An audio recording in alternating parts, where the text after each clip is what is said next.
Need your steel cut to any size while you wait? Easy. Need your order delivered anywhere within 50 Ks? Easy. Want a better choice of steel products like flat bar, RHS, SHS and angle steel products? Easy. At Breakwater Metalland, they love talking steel and they'll recommend the right products to make your job easy. For your construction, landscaping or DIY project, choose Breakwater Metalland for steel products made easy. breakwatermetalland.com.au. Thanks to our #1 ticket holder, APCO. Fueled by APCO Cafe 24/7. Saturday afternoon, second semi-final. St Josephs.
This is my school. This is my school. This is my school.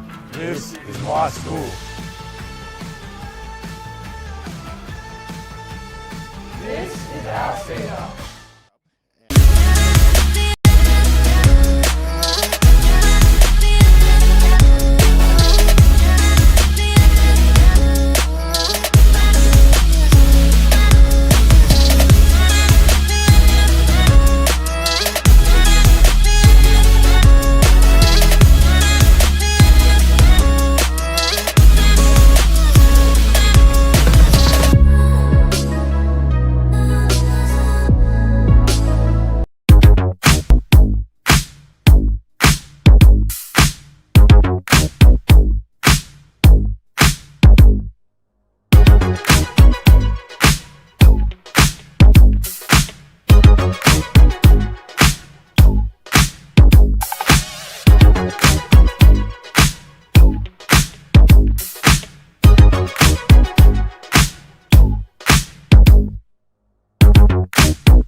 The 7-seat hybrid Toyota Kluger. Hi. Hi. Hi. Hi, girls. Available now with a 4.9% comparison rate with Toyota Finance. What? This is our uniform. Are you serious? They just copied us. Visit your local Toyota dealership today. Toyota. Hey guys, should we have one of our massive big nights out? How you going?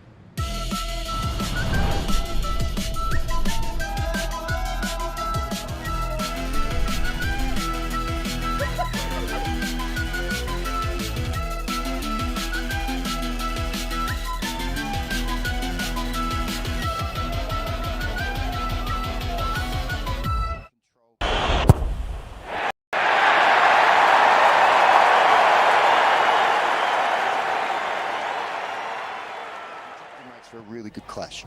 Looking forward to it. What else is keeping you busy? Geelong United, Geelong Venom? Yeah, Geelong Venom. So pre-season... 5 weeks to round 1? Yep, pre-season starts Monday, actually, for the Geelong Venom team, which is great. October 18th is round 1 at the Geelong Arena. That's a short pre-season. That's my idea of a pre-season. Yeah, well... No, they all play 24/7 everywhere else in the world. Basketball's really... It's unique in the sport because they have 2 seasons in a calendar year. And they all dart off, and half the team stayed and played with us through the winter in the state league team, and half the team disappear. Some go overseas. It's a sport that doesn't have an off season and has really short pre-seasons.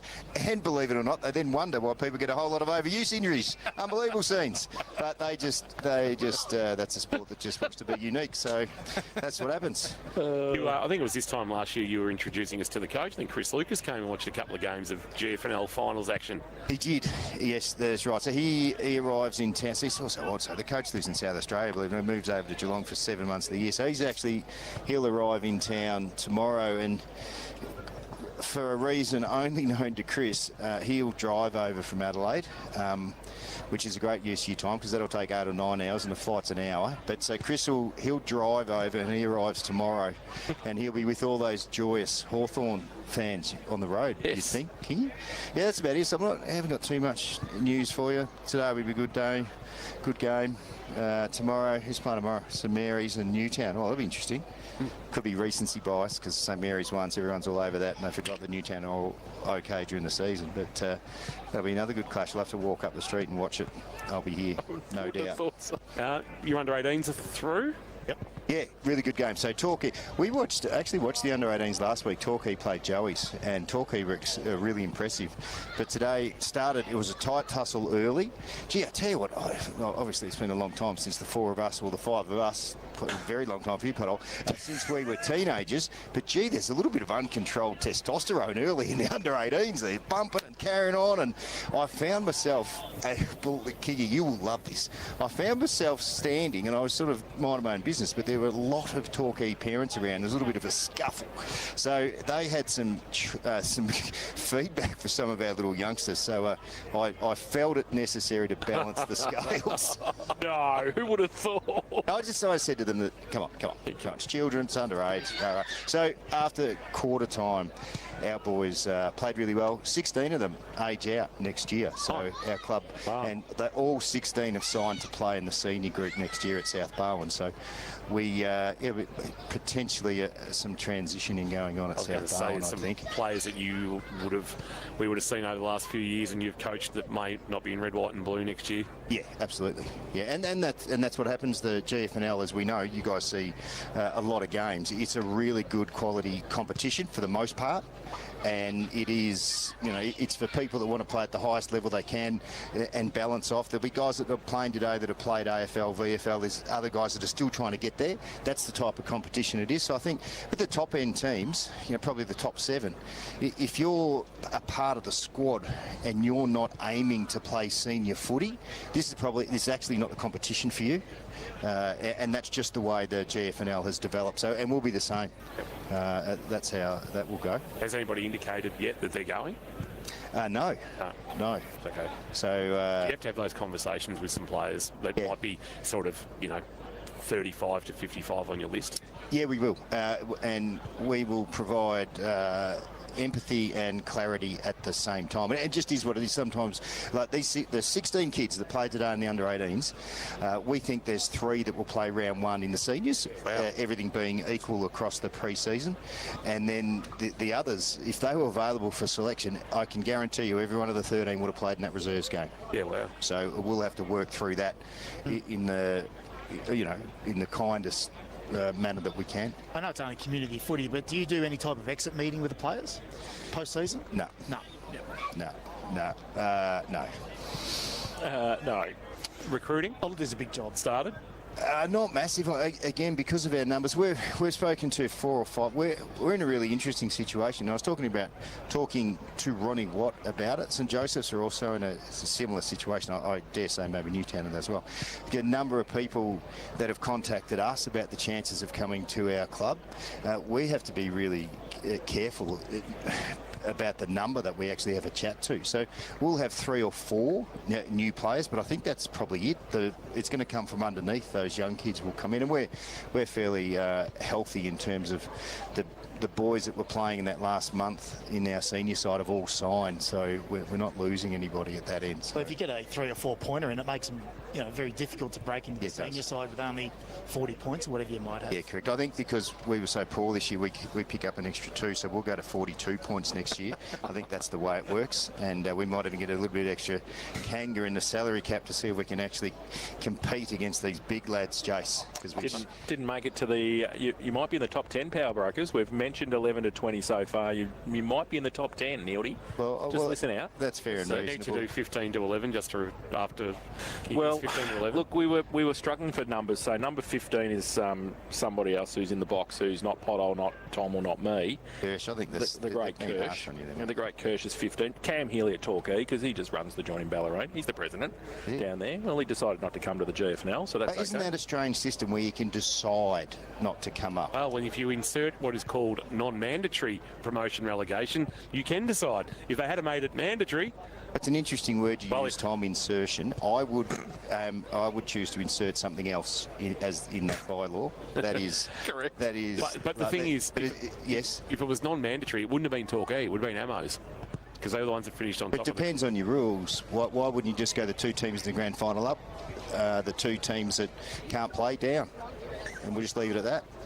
It's pretty simple. There's a competition in Melbourne. It's been going for 120 years. It's got 25 divisions, and it works beautifully up there. But anyway, we'll design our own system, and we might do that. The great Marion Sponner at 13, North Shore, because he's going to have to work out some stuff there. So he beat me. Sally Flynn KC at St Mary's, the president, because she loves St Mary's. I don't really know St Mary's. I know. They wear green and blue and all that. Luke's got them going okay, hasn't he? Yeah. And they won a final last week. And the great Matt Gibson at Colac is number 11. So that's fair enough. You might pop in the top 10 somewhere and just see how we go. Just see how you go. You might have to walk to Melbourne on Friday. Are you happy to drive? By the way, we're doing logistics here. Yes, we're doing logistics. So we again, for clarity, the driver playlist. That's his or her area. It's normally the Whitlam, so we're up with that. So that's okay. We get there nice and chilled, and you shout the coffees, and we're done. Very good, very good. Enjoy your day. Yes, I will. I'll go and get a seat in the grandstand. I'll be there all day, and if you need anyone to give you some special comments, well, you normally do anyway. Yep, that'd be great. I'll tell you what, if I happen to get home, if I just sneaky home for a coffee at half time, and I turn the TV on, and whoever does those bloody scores, if they don't have them the right way round, and I know that you say all care, no responsibility, but it's a negative impact on your brand, Tom. That's what everybody thinks it's you, so therefore it is you. Inspirations playing Grovedale. That's Mark Neal, coach of South Barwon. What's your next project? Your next project, Neildy? Going home.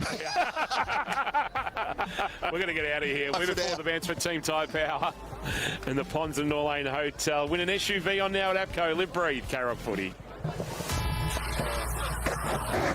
Tom, Lee and Lockie, Geelong's favourite way to wake up. So if you have trouble bending, stretching, putting on socks as you get older, or if you were injured, so I've seen this hack. I could use this. Yeah, I know. Because I have to roll on my back at the moment and kind of hook one on my big toe and just anything like that, just to get it started. Of course you do. It's called foreplay. In 2025, Geelong and the Surf Coast's favourite way to wake up is Tom, Lee and Lockie on K-Rock 955. Visit one of Mimosa Homes' 50 displays across Melbourne and Geelong. Since a bloke named Bill started cutting timber in a mill back in 1980, Barwon Timber's been the builder's best mate ever since. Whether you're stick framing or need prefab frames and trusses, Barwon Timber's got what you need for every building stage. Geelong owned and operated with trade quality products in stock, ready to go. Barwon Timber, Fellmongers Road, Breakwater. The team that builders just keep coming back for. Straight to Mahadi, tight in the pocket. Sarcevic stepped around 1, stepped around 2. Left foot banana is one of the best you will ever see. Thanks, Birchie. St John got injury update down there on the boundary line. Kick around the corner, came around for Adam Carter, and he kicks a goal and tells the crowd about it as well.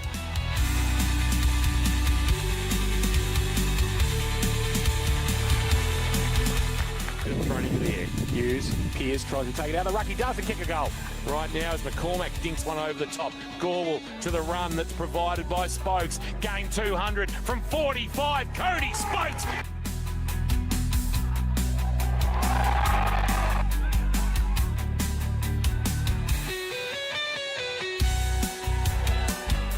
Cover, Lang, that's dangerous, kick straight back into the waiting arms of Lucas. He spins 360, then snaps around the body to the goal square. On the goal line, Sarsovic.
Before the bounce, thanks to Team Tyre Power and the Ponds and Norlane Hotels. Team Tyre Power, your one-stop shop for all tyres and wheels in Belmont, Drysdale, North Geelong and Torquay. Just want to say thank you to the two clubs, obviously Geelong West as a host, but also to St Albans who are doing the catering and St Mary's who are doing the bar, especially St Albans who are looking after us with some soft drink through the day, and also our good friends at Zambrero who have fed us today. But thank you to Cinco and all the team at St Albans. Well done, Cinco. Great work. He was a reprobate when he went to school, that boy. Thank you to Laurie Hill too. Just put a nice little red can in front of me that isn't Carlton draft. Yes. Oh, gee whiz. No, it'd be a Blackman's anyway. Yeah, well, we're getting sorted for the little Sporting Globe little scenario. I think we're working through. Yeah, we're working through that at the moment. That's very good. Birchie's found herself, I think, somewhere out on West Oval. Birchie for Goddings, where are you? Oh. Yeah, just on the sidelines here. I've been out into the mill, spent a fair bit of time out there. That breeze is favouring that southeastern pocket down there towards the scoreboard. So when you're out in the middle, there is a little bit in it. It's certainly favouring the end, whether the skill level at 2 o'clock is so good that they'll easily be able to navigate through it. But it's certainly favouring that end, and there might be a bit more play on the outer side. Thank you for that, Birchie. Thanks to Goddings, Ground Report, Geelong's Kubota dealers, tractors, excavators, mowers and more. The KFC X-Poll has nearly come to its conclusion. It's 10 original tenders for just $10 right now. KFC, FLG, pick up only, and that's just a Coke no sugar that you could hear popping there. Thank you. Right now, and this has been a well voted on poll too. Joey's 64%, Tigers 36%. Johnny Mac's been around. He doesn't come across as a KFC I don't even know how to vote Johnny. That's a bit harsh. I think he can only answer his phone and hang up. Earlier today, a couple of grand finals decided on Ballerine Grand Final Day as we go around the grounds for Leopold Sporties. Geelong Amateur 6-12-48, defeated Torquay 6-3-39 by 9 points in their reserve grade clash, and in the under-18 Division 2 Grand Final, 12-8-80 Barwon Heads, defeating Colac by 52 points, 4-4-28. AFLW on this afternoon, we'll keep an eye on those scores, and also the Ballerine Grand Final, Geelong Amateur and Anglesey.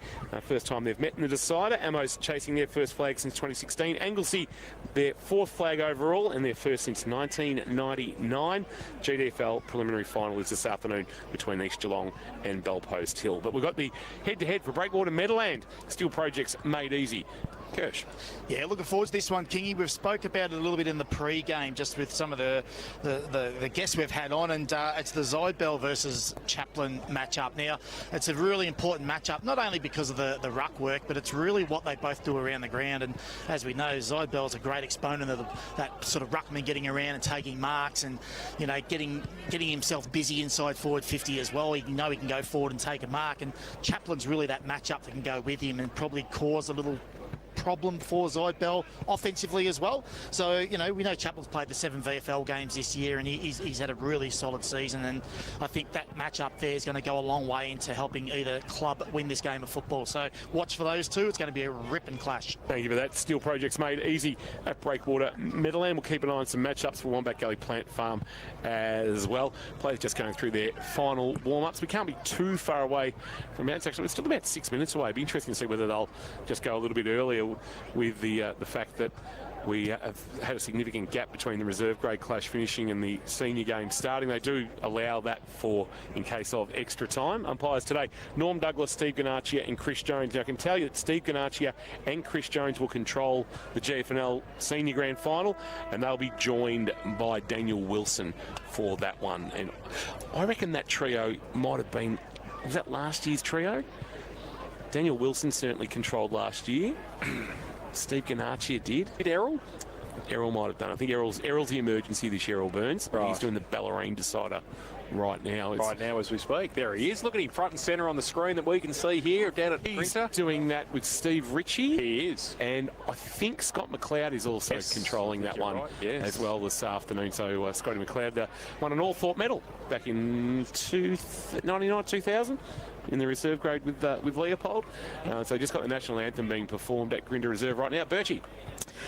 Yeah, there's never usually any surprises with the toss of the coin, but I have a feeling Colac have won that and they're kicking to the northern end. Oh, right. So a little bit of an interesting decision there. Real Trent Cotchin style. Come home with the breeze. So we'll see. We'll just confirm that when they line up, it's obviously. It's not significant, though. It's not. Could be a goal. Yeah. When you're out in the middle, I was chatting to Ronnie Watt, and he did say it's all right for us up here and we're all sheltered and whatever. Yeah. But when you do get out into the middle, there is a little bit of a breeze blowing, that's for sure. But they're so good, like I said, at this level. But there could be a goal in it. Thank you for that, Birchie. Jane Birchdown Mandry side for Leopold Sporties. Leopold Sporties brand new sports bar now open, and East Geelong start against the Panthers. Lead Archbishop Desmond 2-2-14 to no score. Looks like he's kicking with the aid of the breeze down to the Buckley's end. From all reports, left nothing in the tank on Thursday night, the coach. Really? Yes. Told him what for. Really? Gave him a little bit of a pump. Bring your mouthguard type training on Thursday. It was pretty going on, I think, from what I heard. It was, they were leaving nothing in the tank. All right, so that is underway. That'll be slightly ahead of us. And just looking at the flags that are on the flag poles through the vision we're receiving on YouTube, it's a bit stiffer than Northerly there at St Albans and maybe what it is here. It is one of the great things about the GD that every club has a premiership flag flying on the outer side of the ground, and the two competing clubs have a flag that flies off a pole over their interchange box at St Albans, which is always a nice touch. Winchelsea have still got their 1987 Colac and District League. It doesn't matter where you got it from as long as you got one. And I think Geelong West I think their one this time around was like a 1970-something Division 2 flag. When they were wearing, under 14s. When they were wearing royal blue and yellow. The Cheetahs. The Cheetahs. All right, so players making their way into position. And we'll get an idea of, who's kicking which way. And with Will Parkhouse walking towards the centre circle, that means he's going down into defence. So we'll see Colac kick to the northern end in this first quarter of action. Players coming to the bench, including... Has he grown? Kershaw. Has he grown? I don't know. How tall is he? It's a lot. Hey, bloody hell. Yes, good on you. You've grown. You're much taller than your father, thank God. Yes, very good. Very good. So he's got tall. So Antonak, Nernadis, Kershaw and Henderson coming to the bench. Betson to a wing. Oh, here we go. Wombat Gully Shenanigans. That's interesting. Shenanigans.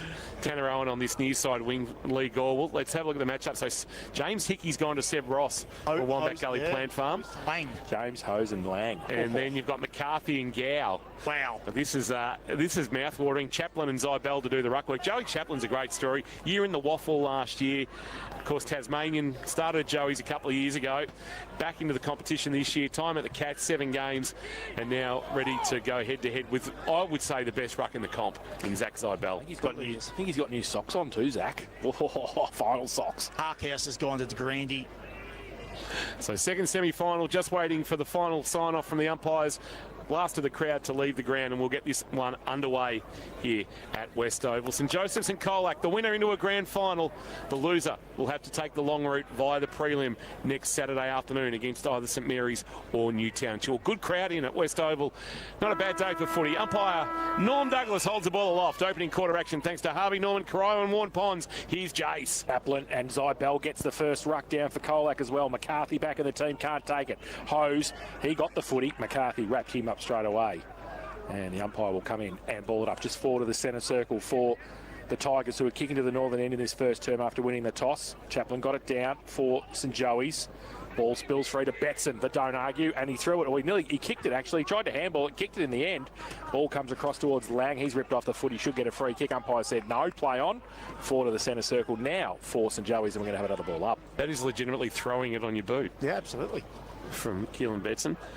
Tapped down by Chaplin. McCarthy hacked it out of mid-air, got about 20 metres. Smart, tracked the foot, he couldn't take it. Owen was clean through traffic. His handball, though, missed Keelan Betson. A bouncing ball at half-back. Also not taken cleanly by O'Dwyer. Lang tried to burst through. He left the footy behind for the Tigers. Keelan Betson, again, has been busy.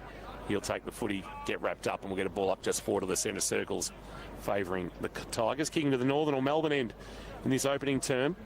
Tapped down by Zybell, roving by Chaplin. Chaplin will send the kick towards half forward. In fact, it'll float inside 50. Hunter Lewis trying to position himself against Parkhouse. Led the race to the foot. He's got De Grandy. De Grandy's there with Mullen as well.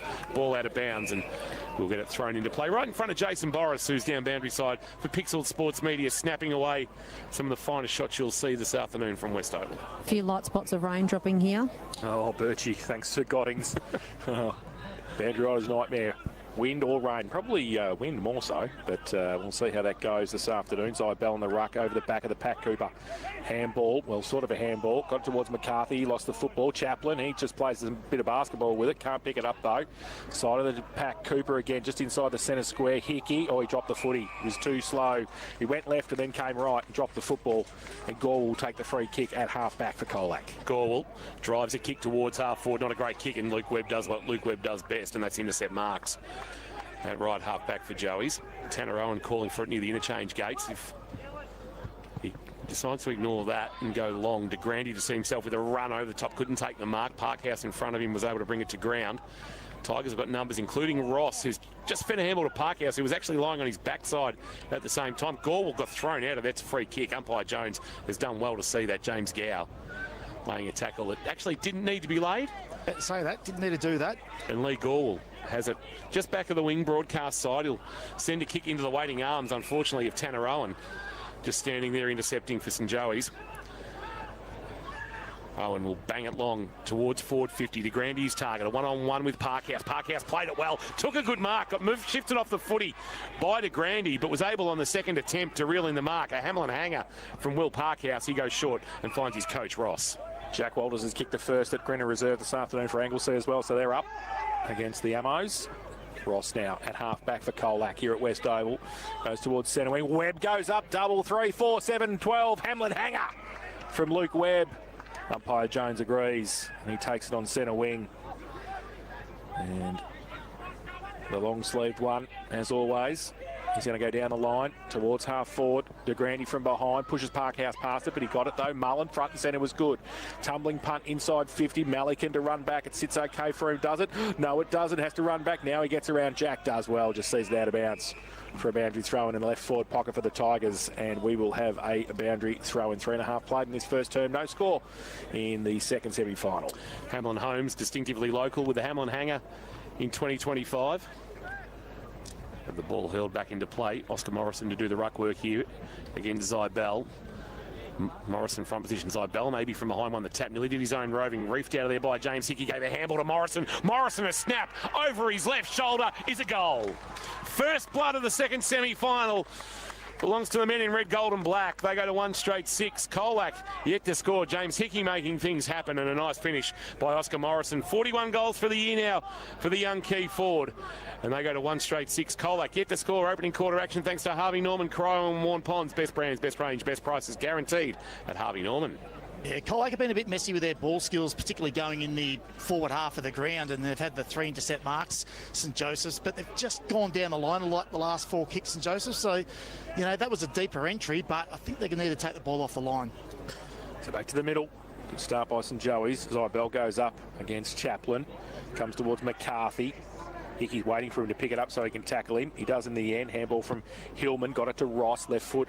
High kick towards half forward. Punched away at the back by Al Hickey. And they run out of room there. Cooper gave the handball up to Simpkin, but all he could do was run up the bike track. And he sees it out of bounds for throwing it left half forward for the Tigers. We'll stay around the grounds for Leopold Sporties. Anglesey 6 leading Geelong Amateur no score.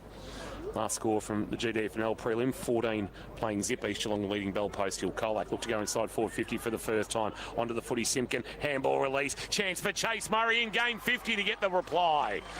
And he does. Finishes nicely. Little snap around his left shoulder. Chase Murray, not a noted goal kicker, just his 8th goal of the season, as it just gets a little bit heavier. A bit of a shower now here at West Oval. Birch, we'll get to you in a moment. First quarter action thanks to Harvey Norman, Corio and Warren Ponds. St Joseph's 1 straight 6, Colac 1 straight 6, and Birchie, they're heading for cover, those that were standing on the bike track. Yeah, they certainly are. It's easing up now, but it was quite a significant little shower there, so everyone's retreated under cover. It's interesting to see Ryan Monaghan's got the job on James Gow. That's going to be a great battle this afternoon. Back to the middle. Zybell gets it down. McCarthy to run onto it. Hose is there as well. Murray comes off the... In fact, it's Rob who got it away. Handball. Back to Zybell with a right foot kick across half forward. McCormack goes up. Hand over the shoulder. Umpire says play on. Cooper tried to run through traffic. Antonak, was that a hold? Dropped the ball. Umpire Ganache said dropping the ball, so Antonak will take it across half back for St Joey's. He chips the ball. Lateral to Luke Webb.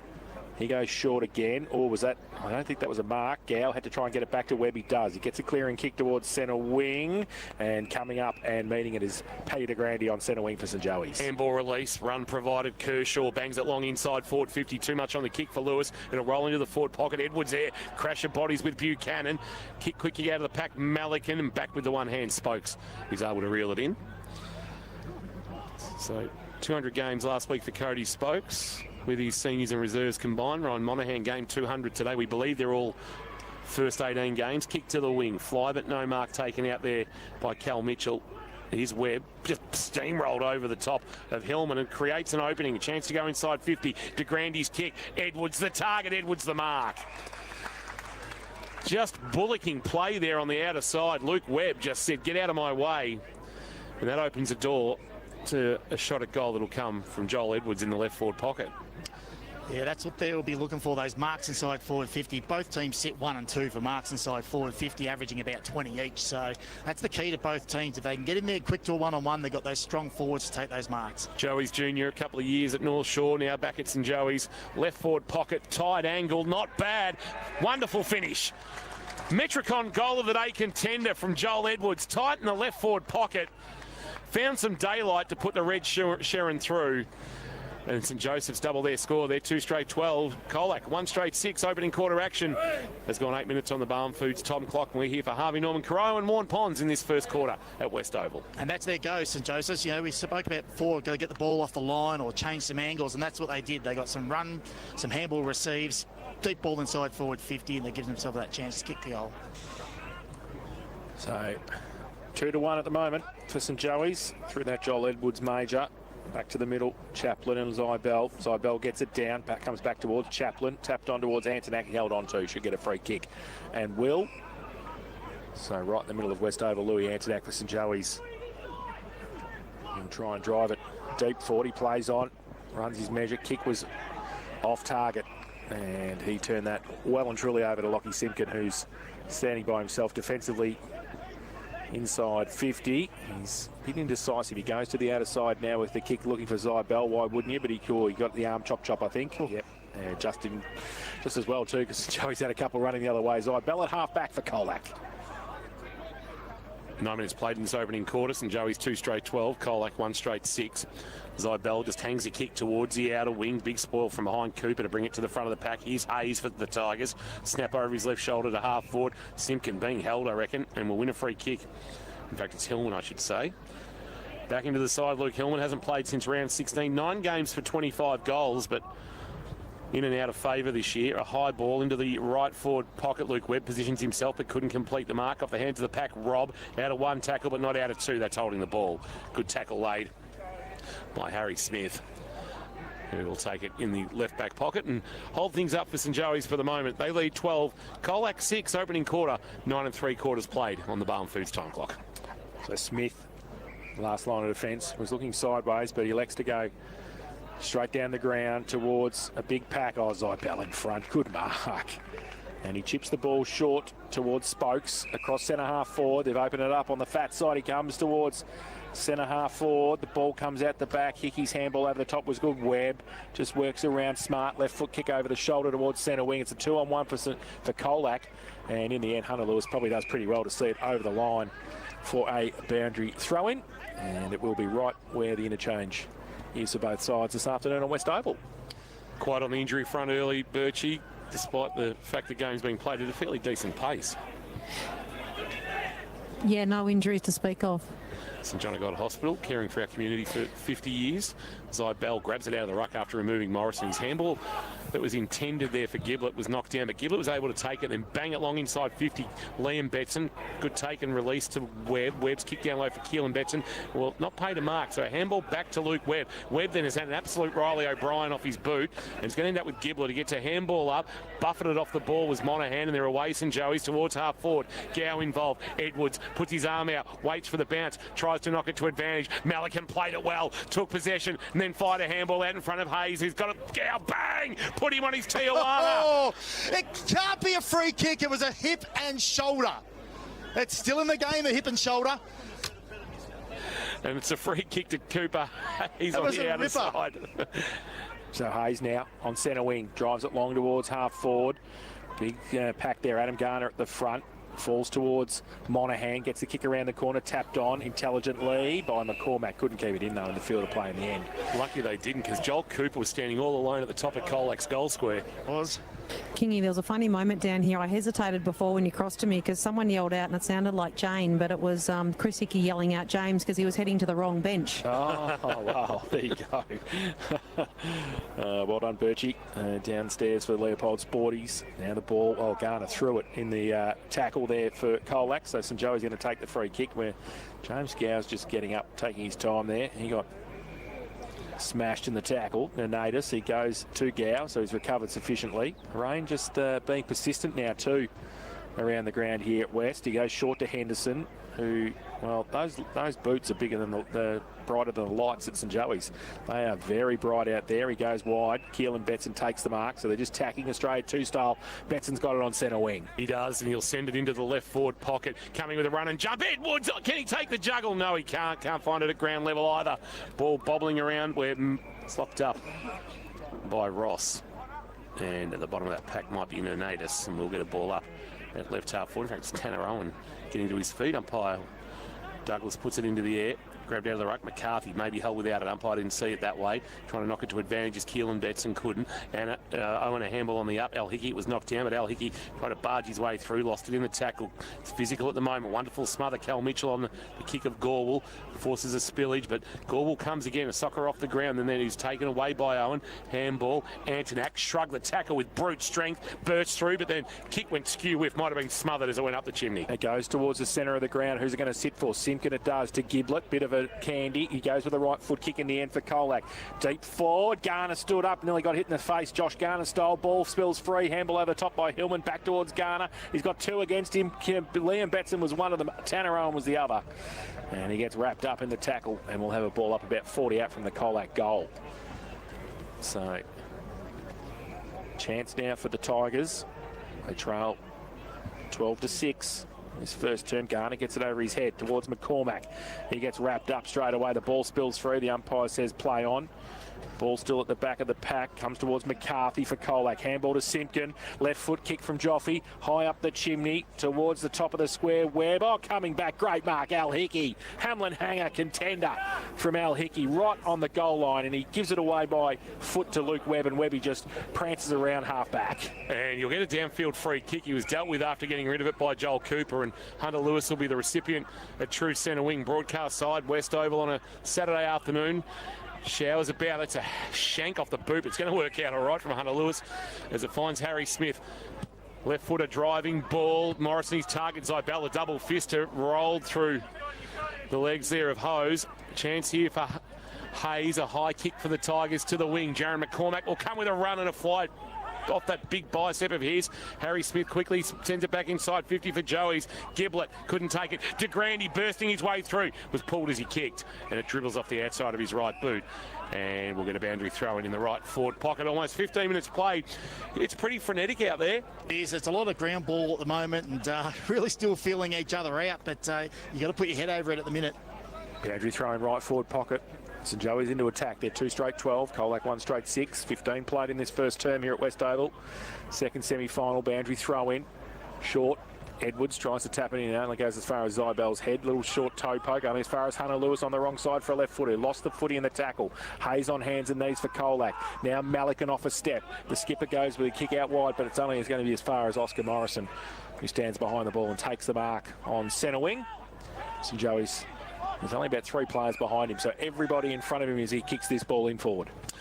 Looking for a marking target. Hunter Lewis or De Grande. Zybell just had it knocked away on the second attempt to mark for Colac. Hands and knees, a handball on the up. Lockie Simpkin tried to find McCarthy. He missed him. It's out of bounds in the right forward pocket. Anglesey of 3-1-19, leading Ammos at 1-2-8. And I reckon they're kicking into the slight breeze in the first quarter of the Roos. Looking for their first flag in 26 years. Looking to become the only second Ballerine team to come out of an elimination final and win the flag. Boundary throw in Zybell uncontested. Knocked it away, but straight to Keelan Betson. Couldn't free the arms. Good tackle was laid. And holding the ball, the decision, because he didn't get a disposal away. And the free kick belongs to Max Buchanan, the inclusion for Tom Renitz. About 40 from his defensive goal. He'll look to keep it broadcast side. In fact, he just goes short and just outside defensive 50. The mark's taken by Sam Giblett. Giblett now. Right in front of the best seats in the house, thanks to Abco Cafe 24/7. Goes long towards centre wing with the kick. Punched away by Zybell, just defensively. And then Seb Ross not going anywhere. Felix Henderson has him in the tackle. So right on centre wing, we're going to have a ball up. Pegs have a goal. 2-2-14. Trail Anglesey 3-1-19. 16 minutes gone. Garner got it down here at West Oval. Gets it towards Monaghan. His kick was smothered though. Comes back towards Hose. Monaghan again on hands and knees. Tries to rifle the footy out. He can't. Then he got a push in the back. The umpire said no. He's going to come in and ball it up. Just forward of centre wing for Colac. 17 played in this first term on the Barwon Foods time clock. And it's St Joey's 2 straight 12. Colac 1 straight 6. Scoring's dried up. We had 3 goals in the opening 7 minutes. We haven't had a score in 10. Al Hickey at the back of the pack just hacks a ball forward. De Grande worked Parkhouse under the footy, maybe a little bit too easily. And then De Grande turns, kicks quickly with that unique kicking style. Lewis on a lead, got a little nudge from Simpkin in that Wombat Gully Plant Farm matchup. No free kick paid. Ball rolls out the back. Gorwell cleans up, kicks through the outstretched arms of Henderson to the wing. One hand roll, won't get it done there. Nenatus happy to see it out of bounds, and we'll get a boundary throw in. Just forward to centre wing on the outer side. St Joseph's slightly in attack, leading 2 straight 12. Colac 1 straight 6. Oscar Morrison kicked the first goal at the 4-minute mark. Quick reply from Chase Murray in game 50 for the Tigers. Then Joel Edwards with a nice set shot from Metricon goal of the day contender. And since then, nothing to move the scorers. Chaplin got it down in the middle for St Joey's. Ross stands in the tackle and got the handball away on centre wing towards Lang. But McCarthy, kick around the corner, only as far as Kane Smart. He did pretty well in the end, got it to Hillman for Colac. They've somehow shuffled it inside forward 50, getting back there. St Joey's with the numbers. Harry Smith, can he pick it up though? That's the thing, he can. He runs back towards his goal. Oh, the handball chopped off by Zybell. The big ruckman did well defensively. Ball spills free. He and Betson see it over the line. So Colac with an opportunity, only about 30 around from their goal now. And a chance for their second of the afternoon. Zybell And Betson will do the ruck work. So boundary throwing now. In front, Zybell got a left fist to it. Ball cleared by Gow. Back towards the middle of West Oval. Falls over a group of players there. Back towards Spokes, off a step. High kick up the chimney towards a vacant half-forward flank. Which way is it going to bounce? Owen tries to tap it backwards. He got wrapped up in the end. Double tackle. Gorwell came in. And also with him, just pushed off the football as well. Michael Robb was there. We're going to have a ball up at right half-forward for the Tigers. Still 12 playing 6, Joey's lead. Kicking, we think, with the aid of a very minor breeze. Adam Garner, a handball, strength to Ross. Ross gave a handball, quick kick inside 50. McCarthy, but went only about 10 metres. Smart taking the tackle, got a handball back to McCarthy. Then he got it to Ross, and then Ross just fired a handball forward. McCormack in game 100 for Colac, taking him to 177 for his career. He's wrapped up. And in the right forward pocket will get a ball up. So Colac attacking. That breeze, though, just looking at the trees around the outskirts of West Oval, Birchie, appears to have gone a little bit limp. Yeah, with that little shower we had too, that's taken a little bit out of that wind, which is good. From the contest, Gow got it away to Hose, runs through defensive 50, tumbling sort of punt towards centre wing, and Lockie Simpkin read it the better. And he took the mark for Colac. He goes short, just 15 to Darcy Lang. I don't think it was even supposed to go to Darcy, but he got it over the top. He chipped the ball. Cody Spokes just fall to the centre circle for Colac. Now this kick, important. He goes back short to Lang. Just 15 again, get the tape measure out. Now Darcy goes with a right foot kick for Colac. Inside 50, big thump away defensively. Come over the top. And it might have been Chaplin. And it will be a boundary throw in again. Colac deep into attack. What do you reckon, Kirsch? Well, it's a bit of an arm wrestle, really, isn't it? Like you said, the scoring opportunities were there early, and all of a sudden it's become a game between the arcs and a bit of a ground ball game. Ball held back into play in the right forward pocket, northern end of the ground, tapped down by Chaplin. Ross, who's got Keelan Betson for company, going nowhere in that Wombat Gully Plant Farm matchup. And we'll do it all again. Now 35 out from the Colac goal. Tap down by McCormack, James Hickey to Keelan Betson. Hose couldn't take it cleanly. Numbers there for the Tigers. A quick kick, a high ball, might have been Giblett to put it to half forward, but Tanner Owen judged it best and took the mark. So he's got the footy just inside defensive 50. Bodies flood everywhere across the ground. He'll send a kick wide. Looking at here from Mullen in a one-on-one. Giblett from behind's given away a free kick for an arm chop. Didn't see too much in that, but I'll hand it to Jace. He'll have Jack Mullen with the footy just back of the wing. Maybe even more at right half back, broadcast side. Goes now with a right foot kick, Mullen, towards Edwards. It goes up, can't take the mark. Smart, front and centre was okay. His kick was smothered though by Kershaw. Handball, his father never did that. Smart gets around, does well. Right foot kick was smothered again, so Joey's working overtime defensively. Zybell, he comes in with a massive tackle on Josh Nanakis and puts him in the ground. And he will have a ball up now to contend with in the ruck contest against Betson at 50 out from Colac's goal. Falls towards Hose.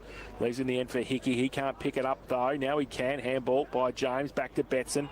And he's not going anywhere because Zybell and Ross tackled him. So umpire Douglas will ball it up. 50 out from the Colac goal again. Right at the edge of the centre square. Tapped down by Adam Garner doing the ruck work. Running onto the footy but dragged off. It was Simpkin.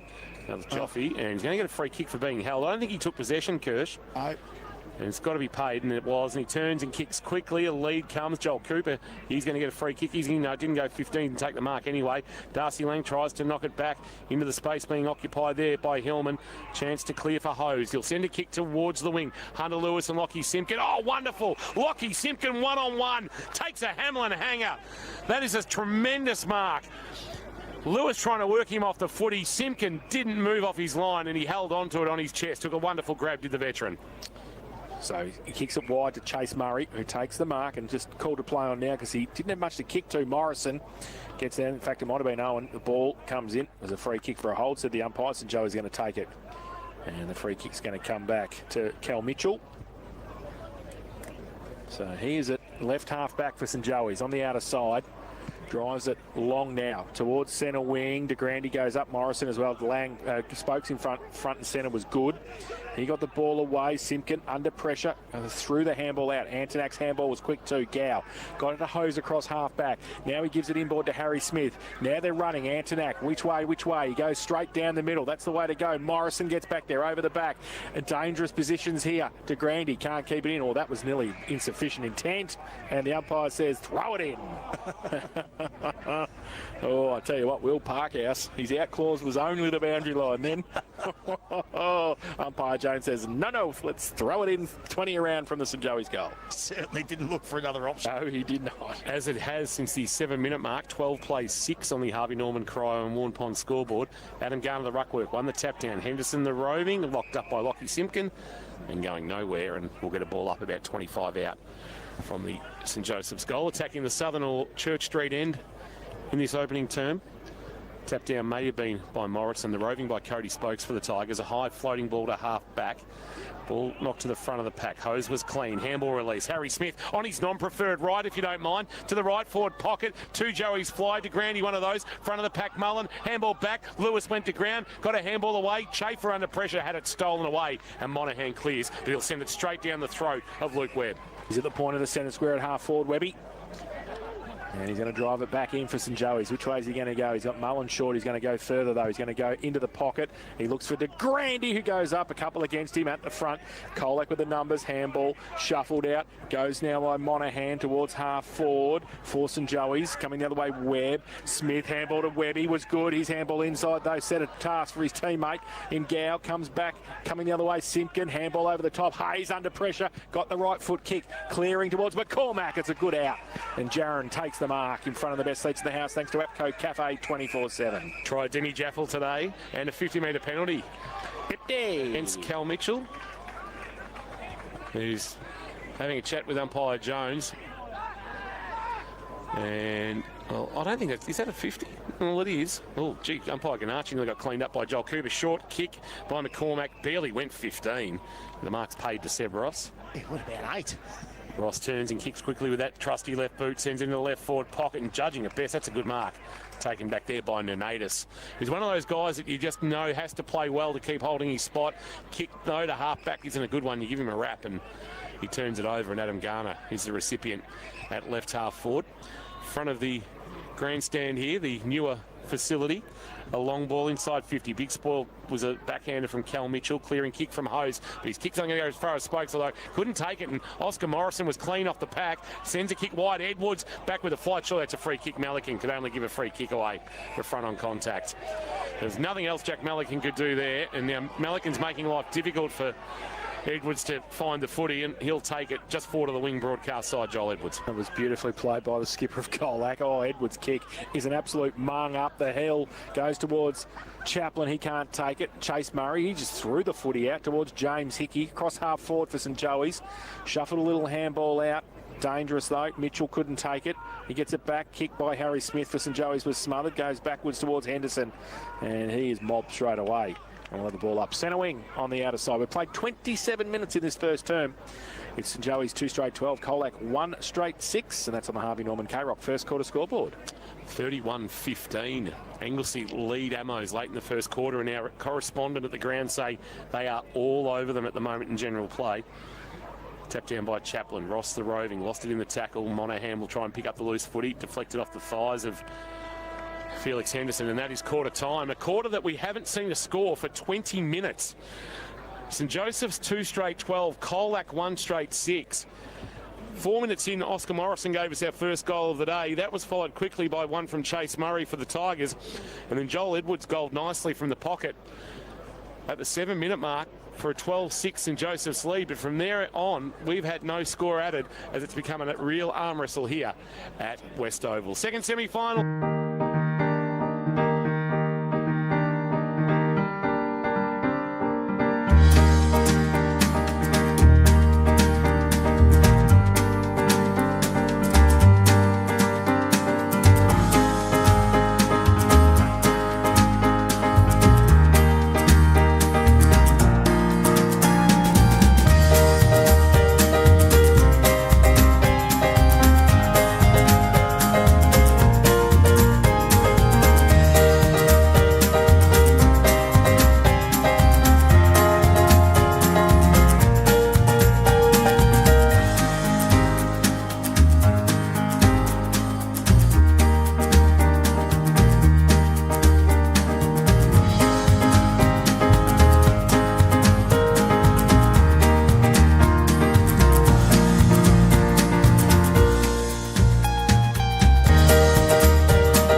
my school. This is my school. This is my school. This is my school. This is our stadium.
The 7-seat hybrid Toyota Kluger. Hi, girls. Available now with a 4.9% comparison rate with Toyota Finance.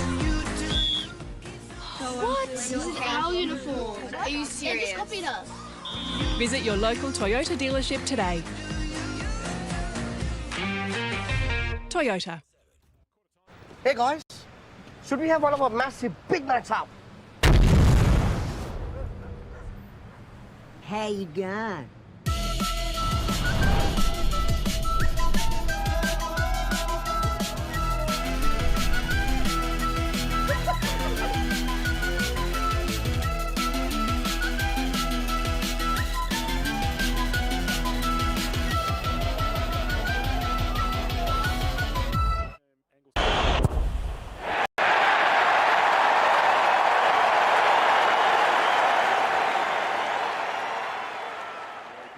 For Geelong Amateur, and Noah Collins, Jack Walters, Harry Ling, Will Batson and Dale Kerr singles for Anglesea. And in the preliminary final, GDFNL? Yes, well, I think they've just started the second term there, and East Geelong are 4-4-28. They lead Bellpostal 3-2-20.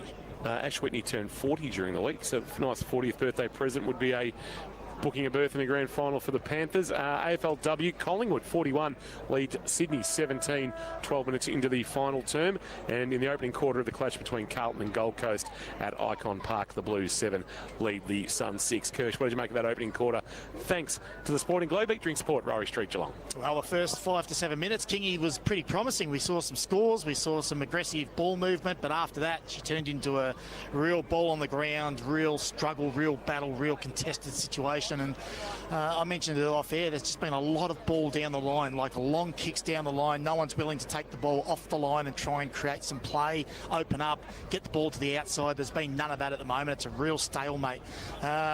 It's a slog. It's fair to say it's a slog, and I don't know whether Colac want it that way at the moment to nullify the outside run of St Josephs, and I guess in turn St Josephs are nullifying their ball inside forward 50 as well. So an arm wrestle, we need it to open up. The game needs to open up, and I think we need to see a little bit more ball off the line from both sides. Inside 50s, St Joseph's 13, Colac 10. So she's both have had opportunities inside forward 50. Clearances 9-6 St Joseph's way. Marks this inside forward 50. As I mentioned, both teams average about 20 per game, and they're basically 1-0 at the moment. St Joseph's 1, Colac 0. Last week, I think Garner had 6 marks in the first quarter inside forward 50. So just that ball movement's not giving the forwards opportunities for both teams. Intercept marks, the big one at the moment, and St Joseph's have 8 already, and Colac have 6. All those stats thanks to Kerr's Hire. Quality equipment for hire and sales, North Geelong, Grovedale and Ocean Grove. Jane Birch is down boundary side for Leopold Sporties. Birchie, where have you found yourself heading to? I think you might have Jace Armistead standing alongside you. Yep, I certainly do. Headed out to the Colac huddle. Jason, a real arm wrestle that first quarter. There was a few early goals and then it really dried up. Really stood out for you in terms of what you looked at with your team? Oh, from our side of things, we were probably pretty lucky to only be a goal down, but we defended really well. We didn't really get our hands on the footy too often, but yeah, we managed to, it's only a goal of difference, so we're pretty happy. They probably did get on top late in terms of those inside 50s, but I thought you scrapped and fought really well and really got on top, and your defensive efforts were excellent. There were some crucial one-on-ones that you won out there, and you pointed that out to some of the group out in the huddle. Yeah, a couple of Lockie Simpkin down back, couple of great marks one-on-one, and Parkhouse down there as well, won some crucial contests. So yeah, probably got out of jail a little bit, and hopefully we can build on that now.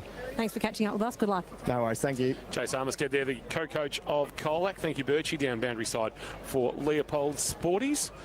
Leopold Sporties' brand new sports bar is now open. Opened a couple of weeks ago, 135 Kensington Road in Leopold. Just waiting for the remnants of this fairly decent-sized crowd for a second semi-final. Colac always pull a crowd, and you would suspect grand final day if they're in it, and with no district league up against as it is today. I think it's preliminary final day in the Colac and District League. They will come from all points of the compass. Well, the Monaghan's are in Brisbane at the moment. They need to get home. They're very disappointed in working their way down the coast. Must be. They're missing Ryan's 200th today. So come on, Rog, you're better than that. Come on. 2 straight 12 plays, 1 straight 6. Second quarter action not too far away. Sheen Panel Service. Win $10,000 just by repairing your car at Sheen Panel Service. T's and C's apply. And we will stay around the grounds for Leopold Sporties throughout the afternoon with, of course, 2 other massive games of footy taking place, including the Bellarine Grand Final and the GDFNL Prelim Final as well. Second quarter action underway. Here's Jace. So Zybell gets it down from Chaplin in the middle. McCarthy can't pick it up. Chaplin can. Does his own roving work, the big ruckman. Ball spills towards Hose. He gets a clearing kick. Tumbles towards half forward for St Joey's. Kicking to the northern end. Coming out to Grandy at pace. Or gets through. He might have got Jack Mullen high as he ran past 2. Betson is across there for St Joey's as well. Needs some help. Gets some too. Hickey back to Hose. He gets a right foot kick off the line. Back towards Chaplin. Good. 50 from goal. Open and goes long with the right foot kick and kicks the goal. Joey Chaplin. I reckon Ron Watt said kick the ball not straight down the ground. Just kick it around a bit and work your way around, and they did, and Joey kicked his first. St Joey's kicked their third. 3 straight 18 they lead. Colac 1 straight 6. Sheen Panel Service. K-Rock second quarter scoreboard. Spoke about it in the pre-game with a head-to-head that what Chaplin has to do is get offensive and work Zybell around, and that's exactly a great example there of what he can do to Zybell. Zybell only had that 1 rotation forward for about 2 minutes in the first quarter, so they're working him over with different players going through him, but that's what Chaplin can do, get offensive and make him pay. Joey Chaplin, as Kirsch alluded to earlier, 7 VFL games on his return from the Waffle last year, playing with, I think, West Perth from memory. Tapped down by Zybell, roving by Rob. Wonderful tackle, Nunadis, and that's holding the ball. And that'll be a free kick to come back to Josh Nunadis.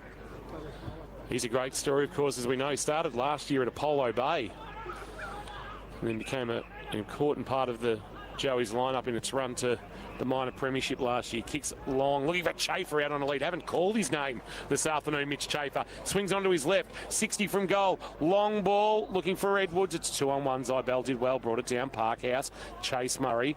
Giblet, right back pocket, a high ball to half-back Kane Smarty's target. Luke Webb, though, judging at best, takes the mark for Joey's. And that's 50. Hey, oh, Joel yes. Cooper.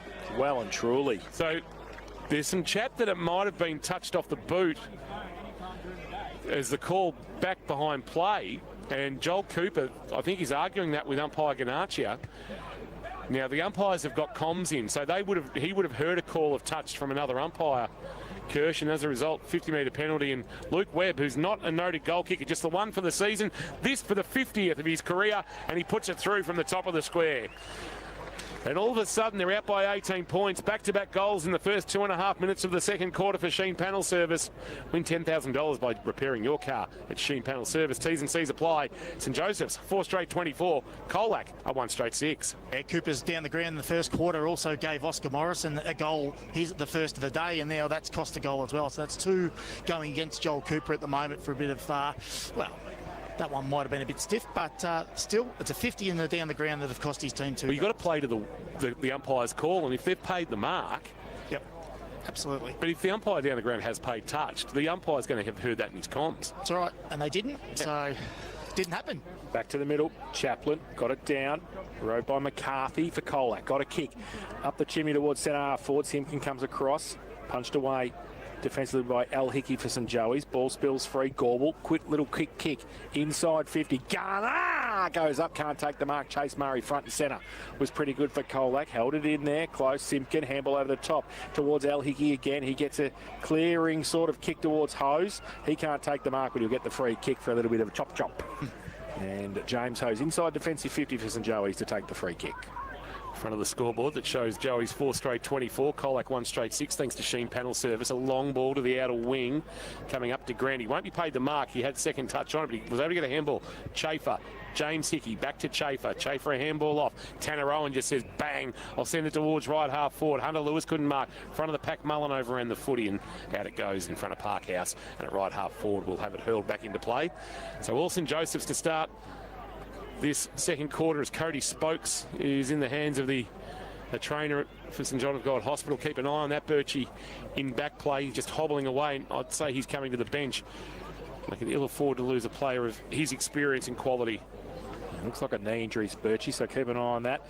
Now Zybel gets the ruck down at forward 50 for St Joey's. Owen, he dropped the football in that tackle. Umpire Jones said play on. Ball spills free, goes towards the boundary line. Should be a boundary throw, and it is. Should be a drop. Should have been a free kick. But anyway, so the ball at 50 for St Joey's on the outer side, half forward flank. They are 4 straight 24. They lead Colac 1 straight 6. We've played 5 minutes in this second term. Bowen Foods time clock. And a throw in for Zybel and Morrison to do the ruck work for St Joey's in their forward 50. Goes up now, Zybel in front. Rove though by James Hickey. Got it away to Lewis. Wants to get back on that left with the outside of the left to the top of the square. There's 3 Colac players there. De Grande was one there for St Joey's. And in the end it was pushed through for a rushed behind for the Catholics. 4-1-25. They lead Colac 1 straight 6. 5.5 played in this second term on the Sheen Panel Service K-Rock second quarter scoreboard. Short kick in, marked in the left back pocket. Giblet's got it, but a long way from home. Driver kick, a long ball towards the outer wing, flying but not marking as though Dwyer, and we'll get a ball up. It's a stoppage.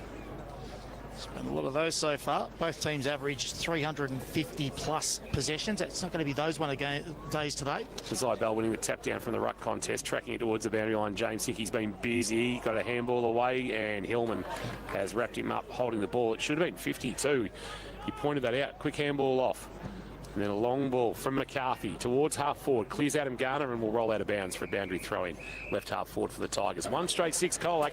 St Joey's 4-1-25. 19 points is the margin. 6.25 minutes played on the Balm Foods second quarter time clock. Balm Foods sells the freshest fish direct to you. Donga Road, North Geelong. Just an update on Cody Spokes. It is a right knee concern, so they're just testing that out at the moment. He looks a little bit dejected there on the bench. Thanks, Birchie. St John got injury update there, down there with Cody Spokes. Now Ross, short little kick towards Garner for Colac. They're in there 50. Nanatus got one high. Umpire said yes, please. Free kick going to come back. And Nanatus against Joffy Simpkin in front of the scoreboard at the right back pocket, really, when he takes his kick for St Joey's. Goes long with the kick as far as he can towards centre wing. Big pack. De Grande, 4th in line. Hamlin hanger. Paddy. It's been good this afternoon up and down the ground. And he takes the mark. Just back end of centre wing. He chips it back towards Al Hickey. He thought about Nanatus inside, but then he goes back outside.